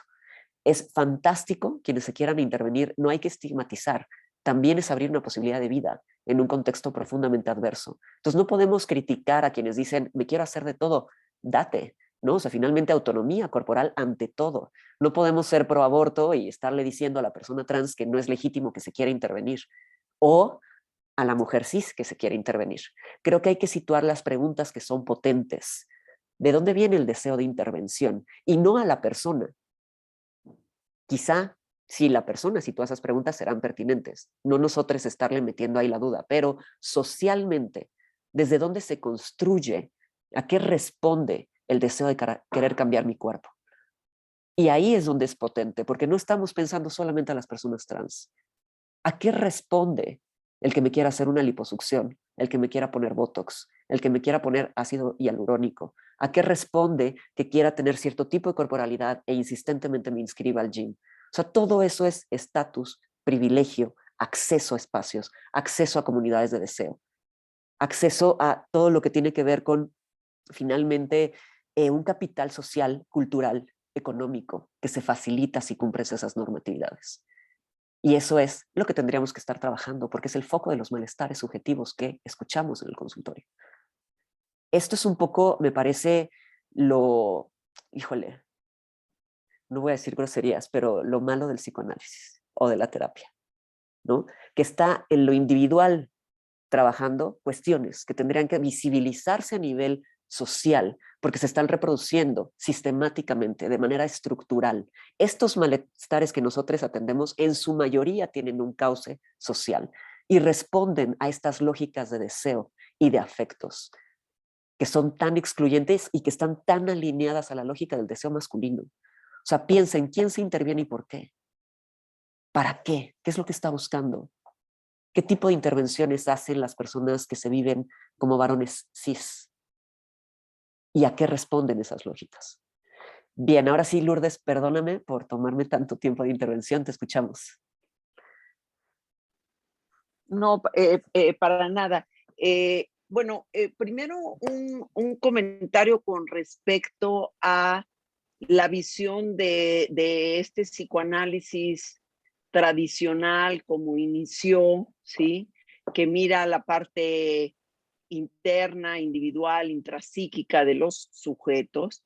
Y estas nuevas teorías y trabajos técnicos que miran al sujeto, la construcción de la subjetividad desde lo individual, lo relacional y lo social, y sí considera lo social. Y ahí sí entraría entonces la posibilidad de un trabajo psicoanalítico con esta mirada que no solamente considera la construcción subjetiva, insisto, desde lo individual. Lo social nos atraviesa y nos constituye todo el tiempo. Y otra de las cosas que también me quedé pensando con respecto a lo que dijo Monse del espacio transicional, recurriendo a esta palabra que también con el trabajo con los adolescentes, pues mucho se busca que sea ese espacio transicional donde se puedan ellos mirar, ¿no? Y que, de acuerdo a la ética psicoanalítica, estamos para dejar hablar y que dé palabra a la voz de la persona que tenemos ahí enfrente, quien sea, ¿no? No solamente hablando de identidades trans, cualquiera. Esos serían los dos comentarios que quisiera hacer, pero me quedé pensando en esto del espacio transicional, porque en lo que leí, de pronto me surgió la pregunta, ahorita recuerdo, ¿cómo apareció la palabra trans? Porque trans lo entiendo como transitar, pero también, y es el riesgo de una palabra, trans también puede ser transgredir, y entonces ahí ya tenemos problemas porque estamos precisamente hablando aquí de que las identidades trans no transgreden, pero la palabra en sí sí se presta para que se pueda entender así, ¿me explico? ¿Cómo surgió la palabra? Esa es mi pregunta. Es una palabra que no me siento tan competente de trazar como su genealogía completa, porque ha sido como muy tremenda, ¿no? Tiene muchas décadas, ¿no? de formularse. Creo que hay que pensar como punto de partida la palabra transexual, ¿no? Que la sitúan en los 50s, en los 60s, utilizando el prefijo trans como en su lógica etimológica, ¿no? Más bien como por ahí, que significa atravesado. O sea, es cruzado o atravesado. Y el prefijo cis, igual desde la etimología, significa alineado con. Entonces, desde ahí viene pues todo un trazado que en su momento la genealogía que estoy planteando parte de lo médico, ¿no? O sea, es ahí donde desde los 50, 60 con John Money y tal, empieza a ver este posicionamiento que se utiliza la palabra transexual. Posteriormente se hace esta división entre transexuales y transgéneros. Eventualmente se agrega también travesti, que son estas 3 T's que antes había en el acrónimo LGBTTI+. ¿No? Yo por ahí podría elaborar una respuesta y ahorita utilizamos trans de manera, como decíamos en un inicio, paraguas, como categoría abierta, tratando de desligarnos del peso, la connotación de la carga médica que conllevaba pues esos términos desde la patologización. Sin embargo, como hemos dicho en otros momentos, hay muchas personas que siguen autodenominándose transexuales, transgénero o incluso travestis, como les mencioné en otro momento, que en Argentina hay grupos de mujeres trans, diríamos desde acá, que se autodenominan travestis. Aquí, como habíamos dicho, lo travesti es una práctica que responde mucho más a una práctica que se hace en momentos específicos por lógicas específicas que pueden ir de lo erótico o del espectáculo, ¿no? O del goce, ¿no? De la fiesta y de muchas otras lógicas de ese orden, que todas son eróticas sin duda, pero bueno, ahí para hacer ciertas distinciones. Por aquí doy algunas pistas, si alguien quiere agregar algo más que por supuesto suma, estaría fantástico. Vamos con tu aporte, Guille. Oli, buenas noches a todas, todos, todes. Yo escuchando pensaba varias como líneas que habría que pensar.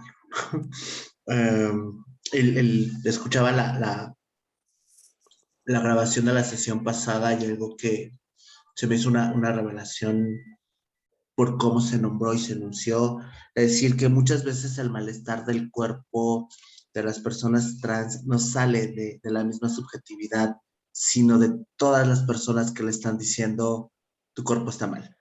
No generalizando, pero que ahí también hay un trazo importante en esta urgencia que puedan tener algunas adolescencias trans de la modificación, porque sí están, ¿no?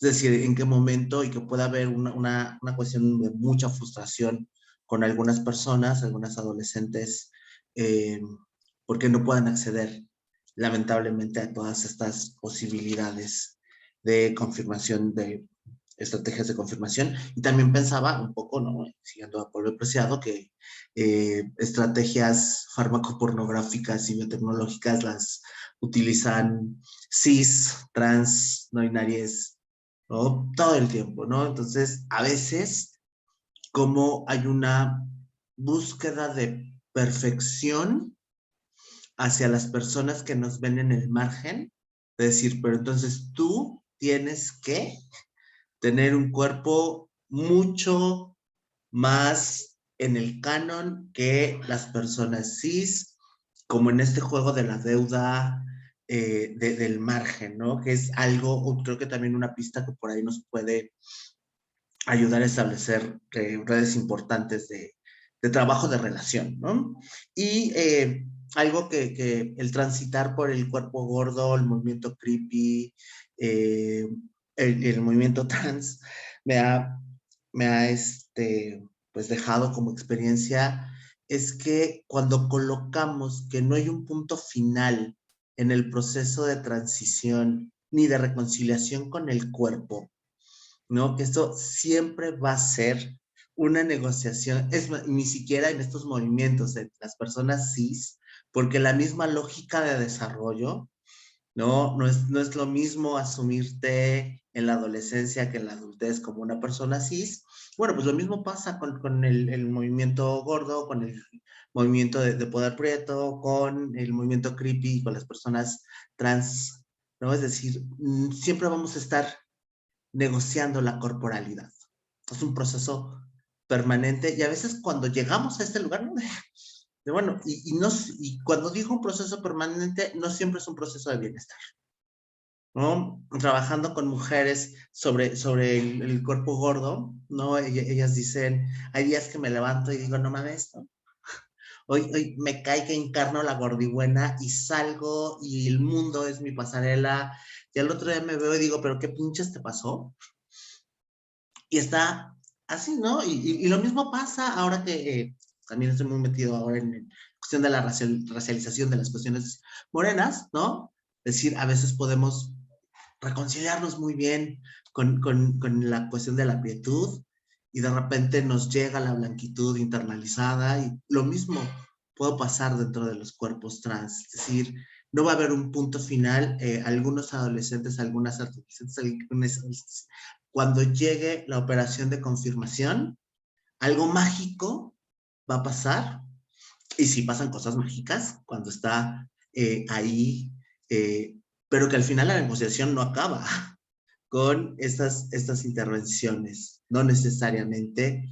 Y a veces en el acompañamiento dar cuenta de estas cosas es súper importante, ¿no? Y pensando en las adres, en esto que planteaban sobre el duelo, decía, es que es bien complicado trabajar y desmantelar la esperanza de que un día se despierten y todo haya sido una broma, ¿no? Todo haya sido como un mal sueño, que creo que ahí es justo donde el duelo se puede anclar en la esperanza, y que incluso cómo connotamos esta esperanza, ¿no? Se monta, se inviste de mucha bondad, se inviste de mucha preocupación, de mucha lógica de cuidado, pero que al final es de verdad y se mantiene y se puede mantener por años, a pesar de que haya un acompañamiento, una reafirmación constante, siempre puede quedar ahí la cosita de, pero un día voy a despertar y la cosa puede transformarse. Ahí en el acompañamiento a familias creo que es fundamental ubicar eso como un elemento bien central. Y bueno, ya me callo. Guille, muchísimas gracias por este magistral aporte. Me parece que lo dijiste increíblemente pues acentuado y claro.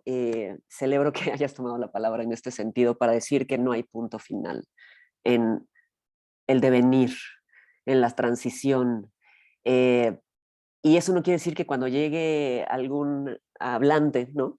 Paciente, analizante, cliente, como lo nombren, y diga, es que yo cuando tenga la transición completa, entonces ya podré nombrarme. Bueno, son sus narrativas, son las maneras que están habitando, de las maneras que las que se pueden permitir.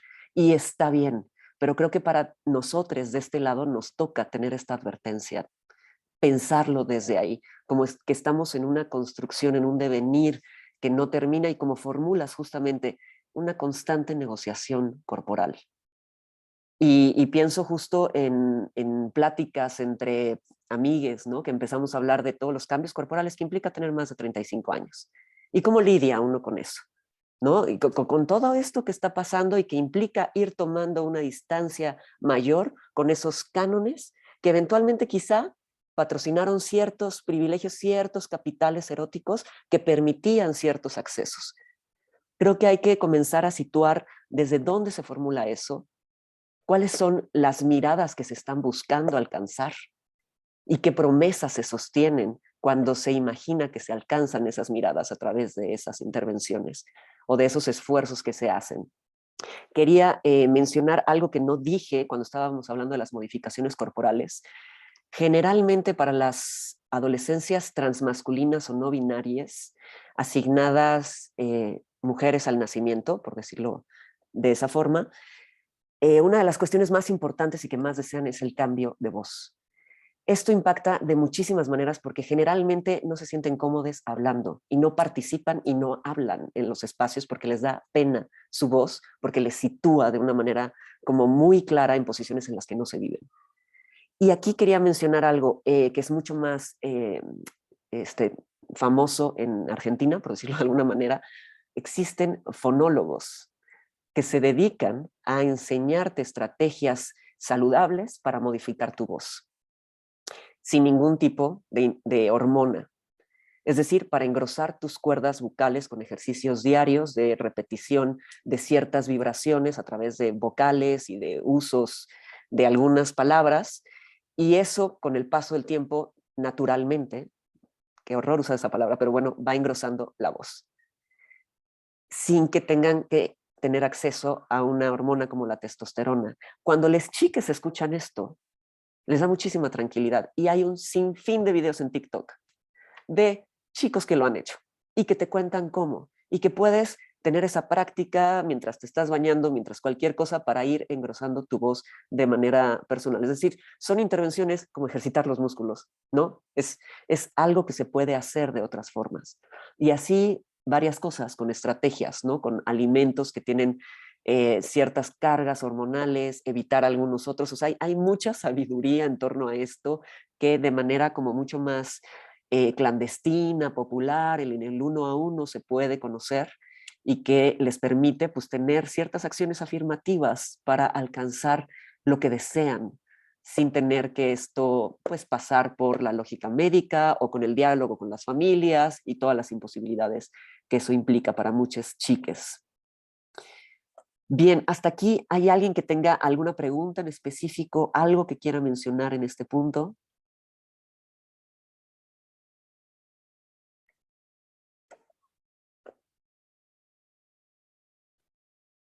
Veo que hay participaciones.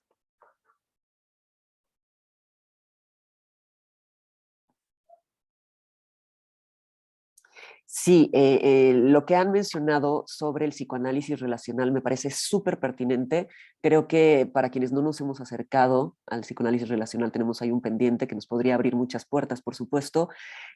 Creo que va un poco más la puntuación a que hemos de posicionarnos y de quizá denunciar de manera mucho más pública cómo los malestares subjetivos que vivimos tienen una lógica social. Creo que esos aportes no se trazan de manera como tan pública dentro de los gremios psicoanalíticos, dentro de los espacios psi, y sería muy importante porque son otro tipo de intervenciones. O sea, lo que planteaba Miquel Misé y Teopardo de intervenir los imaginarios de deseo, los imaginarios corporales, los imaginarios afectivos, los circuitos afectivos, crear otras propuestas desde ahí y denunciar cómo es eso lo que en muchas personas genera malestares de toda índole que se arrastran a lo largo de las vidas. Creo que es ahí donde tendrían que haber mucho más aportes que denuncien ese tipo de lógicas. Pienso, por ejemplo, en este posicionamiento público que se hizo por parte de la dueña de Pinterest hace, creo que el año pasado, que dijo, no vuelve a haber en Pinterest contenidos que estén indicando la delgadez como la medida del éxito. Es decir, estas comparaciones de antes y después, estas lógicas de cómo bajar de peso, una plataforma como Pinterest hizo ese posicionamiento, logrado o no, pero ese es el tipo de cosas que tendríamos que estar pensando por los malestares subjetivos que se generan. Jason, ¿sí? Sí, un poquito para aportar sobre este tema, ¿no? Y a lo mejor de lo que nos falta, y no solo a los que practican psicoanálisis, sino a los que practicamos psicología en general, es, por ejemplo, no posicionarnos, que no haya una sola asociación de psicología que se haya posicionado sobre el foro transfóbico que hubo ayer en la UNAM y hablar desde la psicología, hablar desde nosotros como psicólogos vemos que estos discursos vulneran a nuestra clientela, vulneran a las personas que acompañamos. Y esto no más para agarrarlo desde lo trans, pero hay desde muchos lugares donde tendríamos que posicionarnos cuando vemos que hay posturas que están siendo soportadas en lo social, que nosotros en el consultorio vemos que nos complican y nos complican los procesos que llevamos.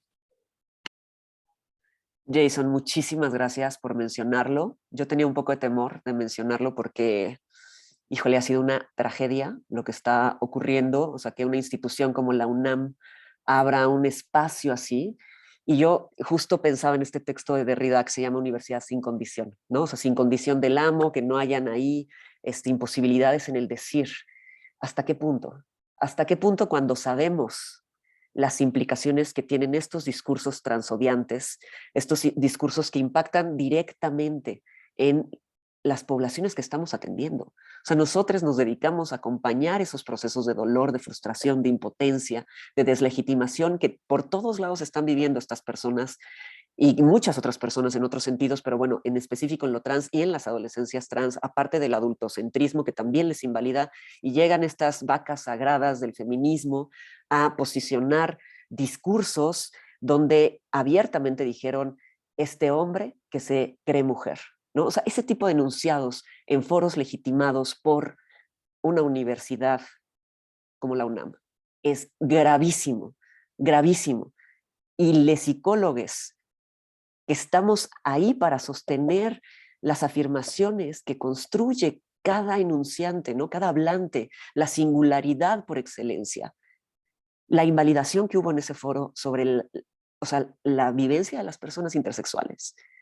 Que se afirme que solo hay dos sexos cuando desde décadas la biología ha ido hacia otros lugares, la medicina se ha evidentemente sofisticado en muchísimas direcciones y de repente tener esos enunciados tan empobrecidos, tan carentes de sustento, que están alimentando todos estos mitos sociales, culturales, todos estos pánicos morales, es gravísima. Gravísima la agenda que se está sosteniendo desde ahí e importantísimos todos los pronunciamientos que se están haciendo en Latinoamérica al respecto, en el Estado español y por supuesto en México. Y yo también me preguntaba, o sea, ¿por qué los psicólogos nos sentimos exentos de posicionarnos sobre esto? ¿Por qué esta tibieza política que tanto se señala, ¿no? ¿Por qué este silenciamiento que sostiene pactos? Por ahí Monse y después Guille. Sí, creo que justo empiezo a entender muchas cosas que me pasaron hoy, ¿no? Porque hoy daba clase a mis alumnos, ¿no? Y precisamente una de ellas me decía, porque estábamos viendo a Peter Bloss, entonces estábamos viendo adolescencia precisamente, ¿no? Y les decía, bueno, en la adolescencia propiamente dicha viene la consolidación y la elección de una orientación e identidad sexual. Tomen en cuenta, y les digo, tomen en cuenta que Bloss es de 1970 y tantos, ¿no? Y en ese entonces era binario, homosexual, heterosexual, ¿no? Esa es su visión de Bloss, hoy en día no aplica, ¿no? Entonces, alzaba la mano una alumna, ¿no? Y me decía, pero Monse, ¿cómo puedes ser psicoanalista y al mismo tiempo estar estudiando tanto de género, ¿no?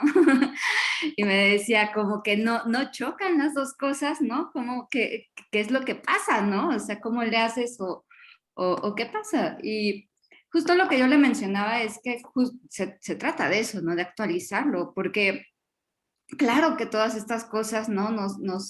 Nos pueden prestar ciertas bases, pero, o sea, el mundo va cambiando, todo se va moviendo, ¿no? Ahora que mencionaba Guille lo del cuerpo en constante cambio y en constante movimiento, creo que, o sea, lo mismo sucede con la sociedad, ¿no? Va en constante cambio y movimiento, ¿no? Entonces, creo que es parte y es un problema, ahora que mencionaban lo de la UNAM, y yo lo veo de parte del grupo que yo conozco, ¿no? En psicoanálisis, que a veces es muy difícil tomar esta humildad de empezar a aprender de estos temas, ¿no?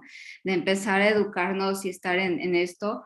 Y digo que porque hoy estuvo muy, muy simbólico el día, porque precisamente íbamos a hacer un foro, ¿no? De género, personas que estamos un poquito más actualizadas y jóvenes. Y hoy nos informaron que en este foro no vamos a poder estar porque van a estar otras personas que son como más vacas sagradas, ¿no? Que saben, que tienen una visión feminista un tanto, en nuestra opinión, más anticuada, ¿no? Pero es como, pero ya llevan más tiempo, ¿no? Y entonces como esta cosa política, ¿no? De pronto que sucede, ¿no? Que no deja de pasar en todo tipo de sociedades y de cosas, pero estaba como yo muy bajoneada al respecto, pero luego me puse a pensar, bueno, pues creo que eso es parte de la lucha, ¿no? O sea, al final, por algo no nos están dando este foro, por algo hay una parte inconsciente que no quiere escuchar estas como nuevas ideas y más bien, más que nada es cuestión de seguir, ¿no? Luchando y educándonos y aprendiendo, y parte yo creo que de lo que decía la primera sesión que tuvimos es que yo llego aquí principalmente a escuchar, ¿no? O sea, no a decir. Entonces creo que eso es a veces muy, muy, muy difícil. A veces pensamos que uno tiene que ser siempre activo, pero a veces uno tiene que ser pasivo, y la pasividad es la que te permite escuchar al otro, es la que te permite aprender del otro, y creo que eso a veces es el problema, porque hay muchas ideas y se hacen este tipo de foros tipo UNAM, de tengo que opinar y tengo una opinión y tengo que, y falta el escuchar, y creo que eso es como muy importante de parte de todos, todas y todes. Monse, muchas, muchas gracias por esta precisión tan necesaria. Lo agradezco muchísimo y quisiera retomar la pregunta que sitúas y que justo el texto que les mencionaba, el encuentro anterior sobre Sami Ayush, psicoanálisis e hibridez, es como el eje central de ese texto. ¿Cuál es la relación que establecemos con la alteridad? O sea, que es el desafío más grande de nuestra praxis. ¿Cómo escuchamos? ¿Cómo damos espacio a la alteridad? O sea, ¿lo hacemos para reivindicar nuestros paradigmas e insistir en producir mismidad? ¿O podemos cuestionarnos y abrir espacio para la diferencia, para la alteridad que ahí está aconteciendo, con la angustia que eso implica en la escucha? ¿No? Lo importante me parece, en lugar de estar acumulando en esta lógica capitalista saberes, me parece que lo importante es poder sostener ese no saber, poder sostener esa apertura para la singularidad que ahí está aconteciendo y sus formas de comprenderse, de enunciarse, de desafiarse. Y en este sentido quisiera enfatizar algo para quienes se sientan cómodos leyendo en inglés. Habíamos dicho que íbamos a leer algunos pasajes de este libro de Memorias de Personas No Binarias. El primero de ellos que puse se llama Coatlicue. No se lo pierdan, es una gozada lo que hace esta persona en ese texto, porque nos permite dar cuenta de lo complejo que es la formulación subjetiva.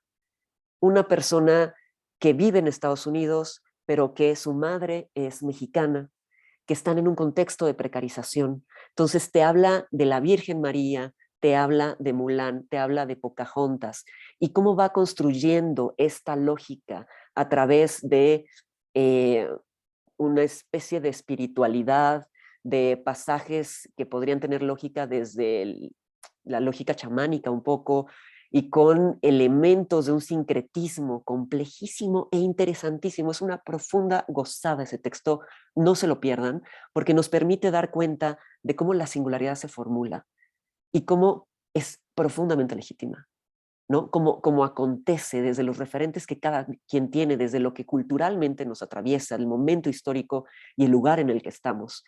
Creo que en ese texto se hace evidente lo muy complejo que es existir. Y bueno, solamente quisiera hacer una puntuación antes de darte la palabra, Guille.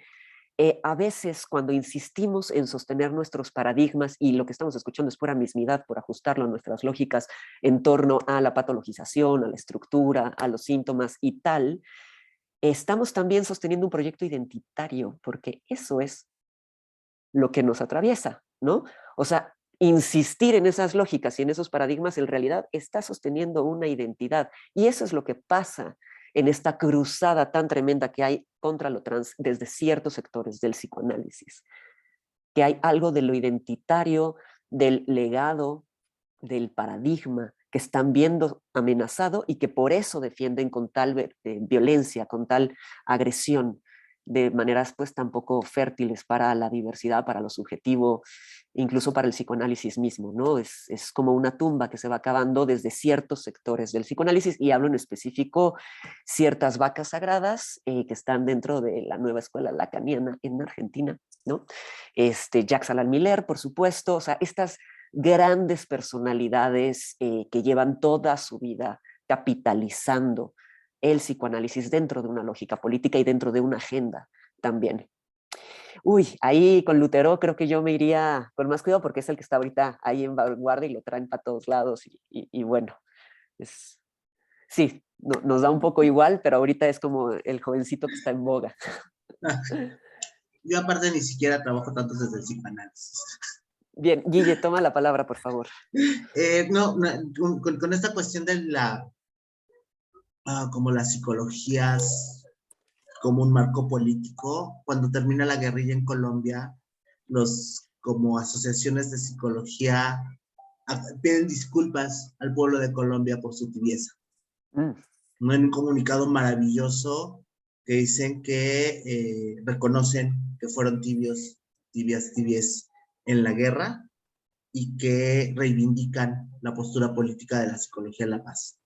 ¿No? Creo que en la reconstrucción de la paz, bueno, tampoco ha funcionado muy bien, pero es decir, bueno, si no estuvimos, ahora sí queremos estar en esta idea de que, claro, que las disciplinas o juegan a favor del sistema o se recolocan políticamente a favor de las alteridades, ¿no?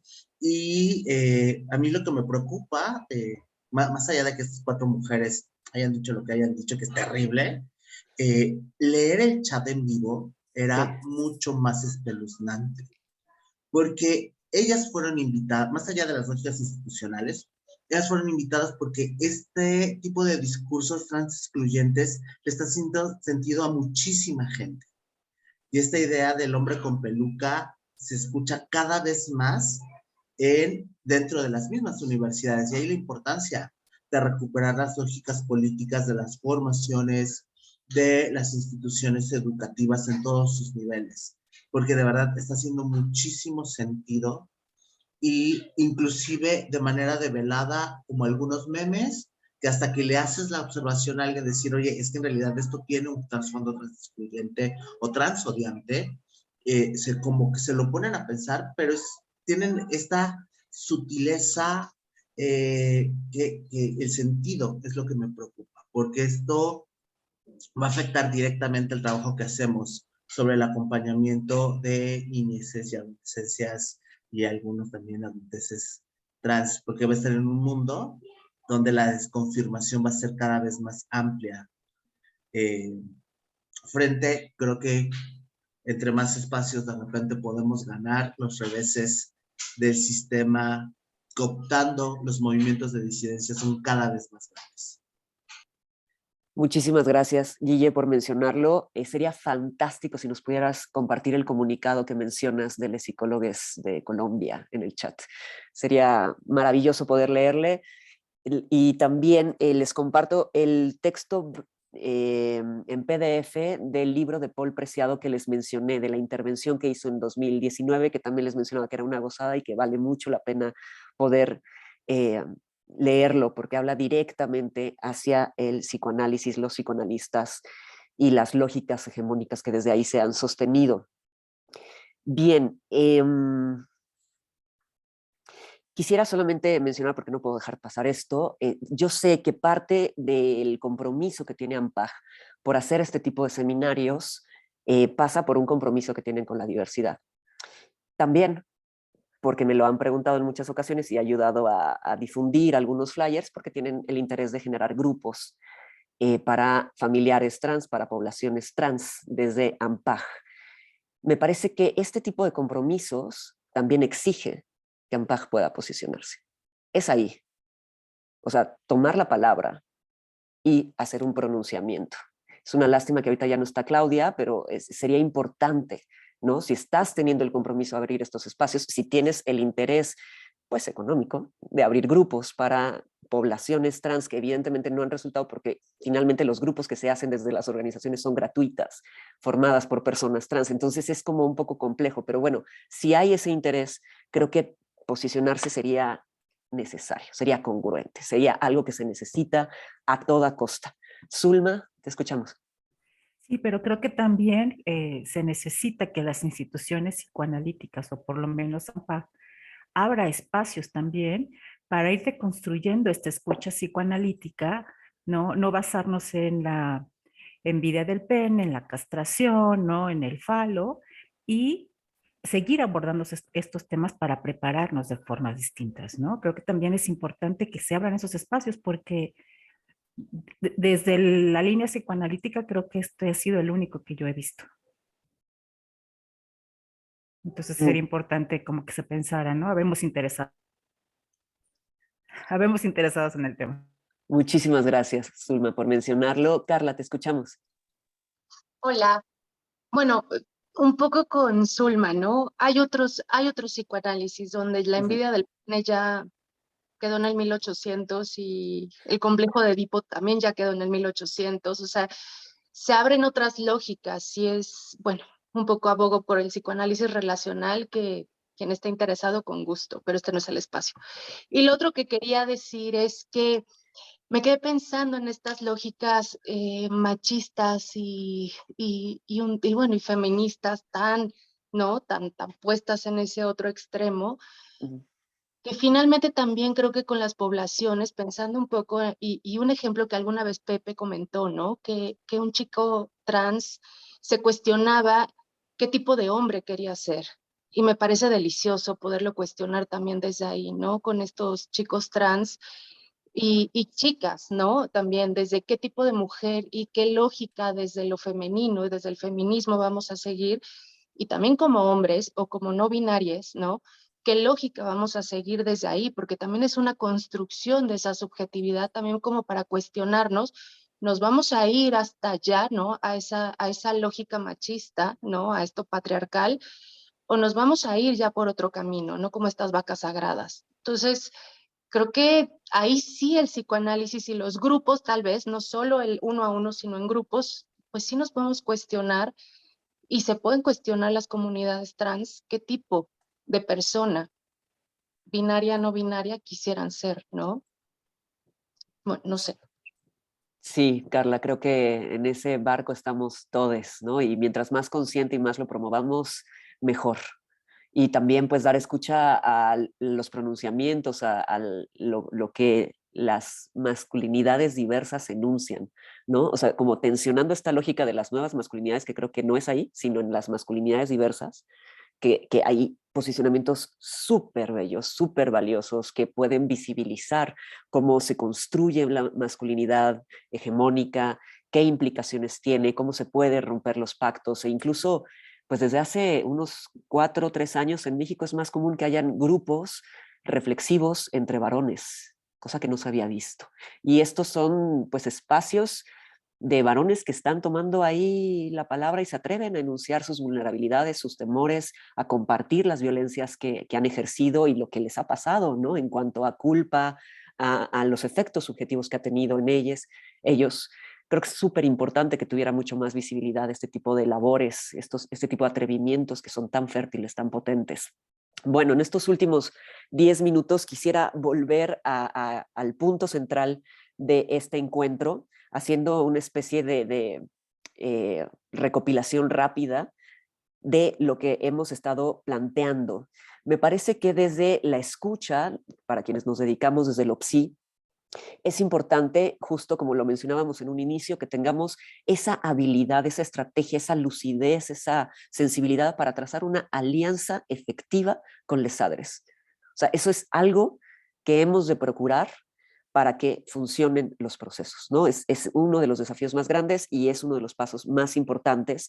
De ahí hay que dar lugar a la gestión del rechazo, del dolor, del sufrimiento, que se pueda enunciar, que se pueda vaciar en el espacio, en la escucha, todas las implicaciones y los malestares que devienen a través de todo lo que esa historia, esa trayectoria de vida ha vivido en su extensión, ¿no? O sea, ¿qué le ha implicado cursar primaria, secundaria, prepa en contextos tan adversos? ¿Qué violencias ha vivido desde ahí? ¿Qué enquistes han habido en cuanto a pues sentimientos de minusvalía, temores, inseguridades? Igualmente desde ahí poder darle lugar a la frustración, a la impotencia, a toda esta cuestión que tiene que ver con la imposibilidad. Y como en algún momento mencionó Jason, comenzar a gestar también líneas de posibilidad de confianza. Esta es una de las cuestiones que yo alguna vez, hace muchos años, quizá 8 años, que estaba platicando afuera de un bar con Ari Vera, que es esta mujer trans que lleva haciendo labor en instituciones penitenciarias, ¿no? en cárceles, con mujeres trans. Me decía que una de las problemáticas más fuertes es que era muy difícil para las personas trans establecer alianzas, porque era muy difícil confiar, porque habían estado rotas desde muy jóvenes, desde sus infancias, en torno a la posibilidad de tener amigues, ¿no? Entonces, posibilitar eso, la posibilidad de confiar, y son cosas que en la transferencia, en la alianza transferencial se pueden trabajar. Y de ahí apuntalar esos intentos amicales, apuntalar esa posibilidad de hacer redes. Por supuesto, decíamos una y otra vez que tengan esa caja de herramientas, es decir, esos conocimientos, que puedan acceder a textos, que puedan acceder a espacios donde puedan escuchar a otras voces trans, que puedan tener la posibilidad de estar en grupos de pares, ¿no? Conocer a otras personas trans donde circula el deseo y los afectos desde otras lógicas, donde pueden sentirse parte de y que justo se reivindica en muchos espacios y en muchos momentos la diferencia como algo que se valora, que se atesora, que se abraza entre pares. Eso me parece que es también muy importante. Igualmente, en esta lógica que hablábamos de los cuerpos que no cumplimos con las normatividades y que gestionamos una especie de deuda o de culpa, poder dar cuenta de esas lógicas para aprender a relacionarnos trazando límites, ¿no? Que también es algo que a veces nos pasa, que compensamos demasiado y estamos siempre a servicio del otro porque pensamos que no vamos a tener otros vínculos. Entonces también eso es muy necesario situarlo en el trabajo y en la escucha que se puede hacer con adolescencias, apuntalar toda deriva del proceso de aceptación. Eso, apuntalar la reconciliación con el cuerpo, el camino hacia la aceptación corporal. O sea, poder ir apuntalando hacia esas direcciones me parece que es muy, muy relevante. Apostar por la diversificación de referentes, ¿no? Que puedan conocer otros estilos de vida, otras prácticas eróticas, otras maneras de vincularse, de relacionarse. O sea, todo eso nutre un imaginario mucho más amplio para que vayan trazando una trayectoria de vida mucho más cómoda, no tan alineada a las normatividades que desde lo cis y lo hetero se promueven en torno a lo relacional. Fomentar todas las prácticas de cuidado. Eso es imprescindible. O sea, fomentar aquello que apuntala el bienestar, la salud, el cuidado, hacer conciencia de lo relevante de que se promueva una postura mucho más comprensiva con nosotros mismos, mucho más amable, mucho más cuidadosa, ¿no? O sea, basta de esta exigencia de perfeccionismo y esta exigencia de sobrecompensar. Promover esa aceptación también del fallar, de no cumplir con las expectativas, de no sobrecompensar por ahí. Y finalmente, estar dando cuenta de qué recursos tienen o cuáles se pueden promover para que puedan lidiar con el rechazo, con la discriminación, con la deslegitimación. Es decir, estar apuntalando las maneras en las que se enuncian, se posicionan, para que desde ahí se vaya forjando ese carácter tan necesario. Y eso significa no estarles haciendo toda la chamba en todos los espacios. Que enfrenten lo que tengan que enfrentar, porque eso les forja, eso les forma. Que puedan, en la medida posible, ser ellas quienes se enuncien con sus padres, quienes se enuncien en las escuelas y brindar todo ese respaldo, ¿no? Poner nuestros capitales culturales, etarios, sociales, a favor de estas poblaciones. Eso es, me parece, parte de la alianza, parte del compromiso, y saber, como lo hemos reiterado en muchos momentos, que lo que hacemos no concluye en el consultorio. O sea, se extiende en poblaciones tan vulneradas a la familia, a la escuela, la familia extensa, facilitar recursos que sepan con qué doctores pueden ir, por ejemplo, qué ginecóloga atiende a poblaciones transmasculinas sin vulnerarles, qué urólogo recibe a poblaciones transfemeninas sin vulnerables. O sea, tener todo este tipo de contactos, de redes, hablar sobre el tema y sin duda, como he incitado una y otra vez, posicionarnos de forma pública en este momento tan trágico que estamos atravesando, porque es un pasaje de estar en una guerra fría a una guerra frontal. Eso fue lo que ocurrió ayer. O sea, estábamos en un momento donde llevábamos años tensionándose todo esto y ayer explotó. Y si seguimos en silencio sin ocupar los espacios, les estamos cediendo. Lo que está pasando en Estados Unidos, por ejemplo, que mencionamos que ya se prohibieron en muchos estados intervenciones afirmativas para poblaciones trans. En el estado español, que están echando atrás la ley de identidad de género que no se ha renovado desde el 2007. Lo que está pasando en México, que es el primer bastión en el que impacta todos estos discursos transodiantes y de grupos antiderechos para bajar hacia Latinoamérica.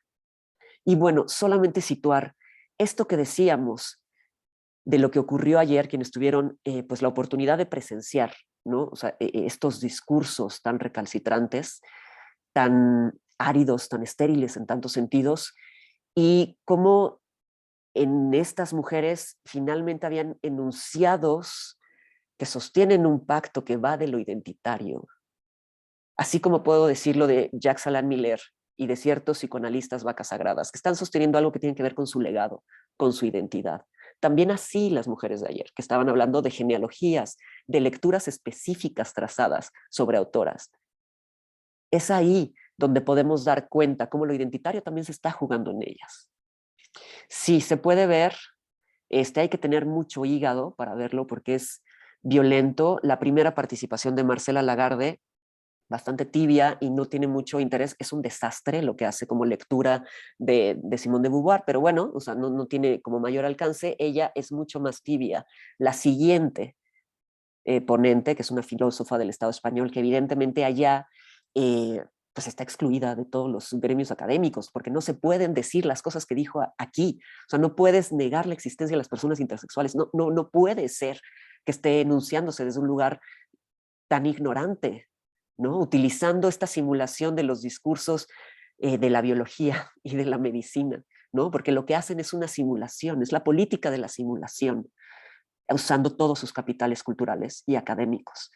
Y también, pues, las abogadas que participaron, ¿no? O sea, creo que por ahí pueden dar cuenta de hacia dónde está apuntando una agenda que tiene que ver con sostener un legado y un posicionamiento que mutila las posibilidades que tienen muchas poblaciones precarizadas y que vienen desde voces que evidentemente no conocen a las poblaciones trans y no les han acompañado y no han estado ahí escuchando los desafíos que viven las familias, las infancias, las adolescencias a lo largo de Occidente. Bueno, véanlo y también vean otros espacios. Quiero compartirles que la próxima semana, el 1 de abril, en viernes me parece, va a haber un conversatorio entre Shivón Guerrero Manus y Lu Sicha, que son dos personas que estudiaron biología, filosofía de la ciencia, y que son, pues, personas expertas en estos temas, obviamente desde la UNAM, desde el Departamento de Filosofía, y como vienen muchos, ¿no? Que son respuestas para puntualizar todos esos boquetes que hay en estos discursos tan dominantes, que sostienen una agenda y que son violencia explícita, que incide en una violencia sistemática y estructural que precariza a las poblaciones que escuchamos. Bien, les agradezco muchísimo. La próxima semana iniciamos con el trabajo en torno, ya específicamente en torno a familias. Hay 2 textos que puse como centrales, son 2 ensayos cortos que se producen en Estados Unidos desde un lugar de crianzas diversas. Es muy importante los elementos que nos van a dar para pensar los pasajes que viven las familias trans. Y dejé uno más por ahí, un poco más complejo, desde la sociología en inglés. Los 2 primeros son en español. Y bueno, será nuestro 7º encuentro, es decir, quedan 2 más. Si alguien quiere formular temas, preguntas o situaciones que tengan pendientes que quiera que aborde, pueden contestar todavía el cuestionario anónimo para colocar ahí comentarios que puedan aportar para los 2 encuentros que vienen, ¿vale? Les agradezco muchísimo. Gracias a quienes llegaron puntual y quienes encendieron las cámaras. Nos vemos el viernes que viene. Que tengan una gran semana. Sí, gracias. Gracias. Gracias, buena semana. Gracias. Bye. Gracias, linda noche, bye. Gracias.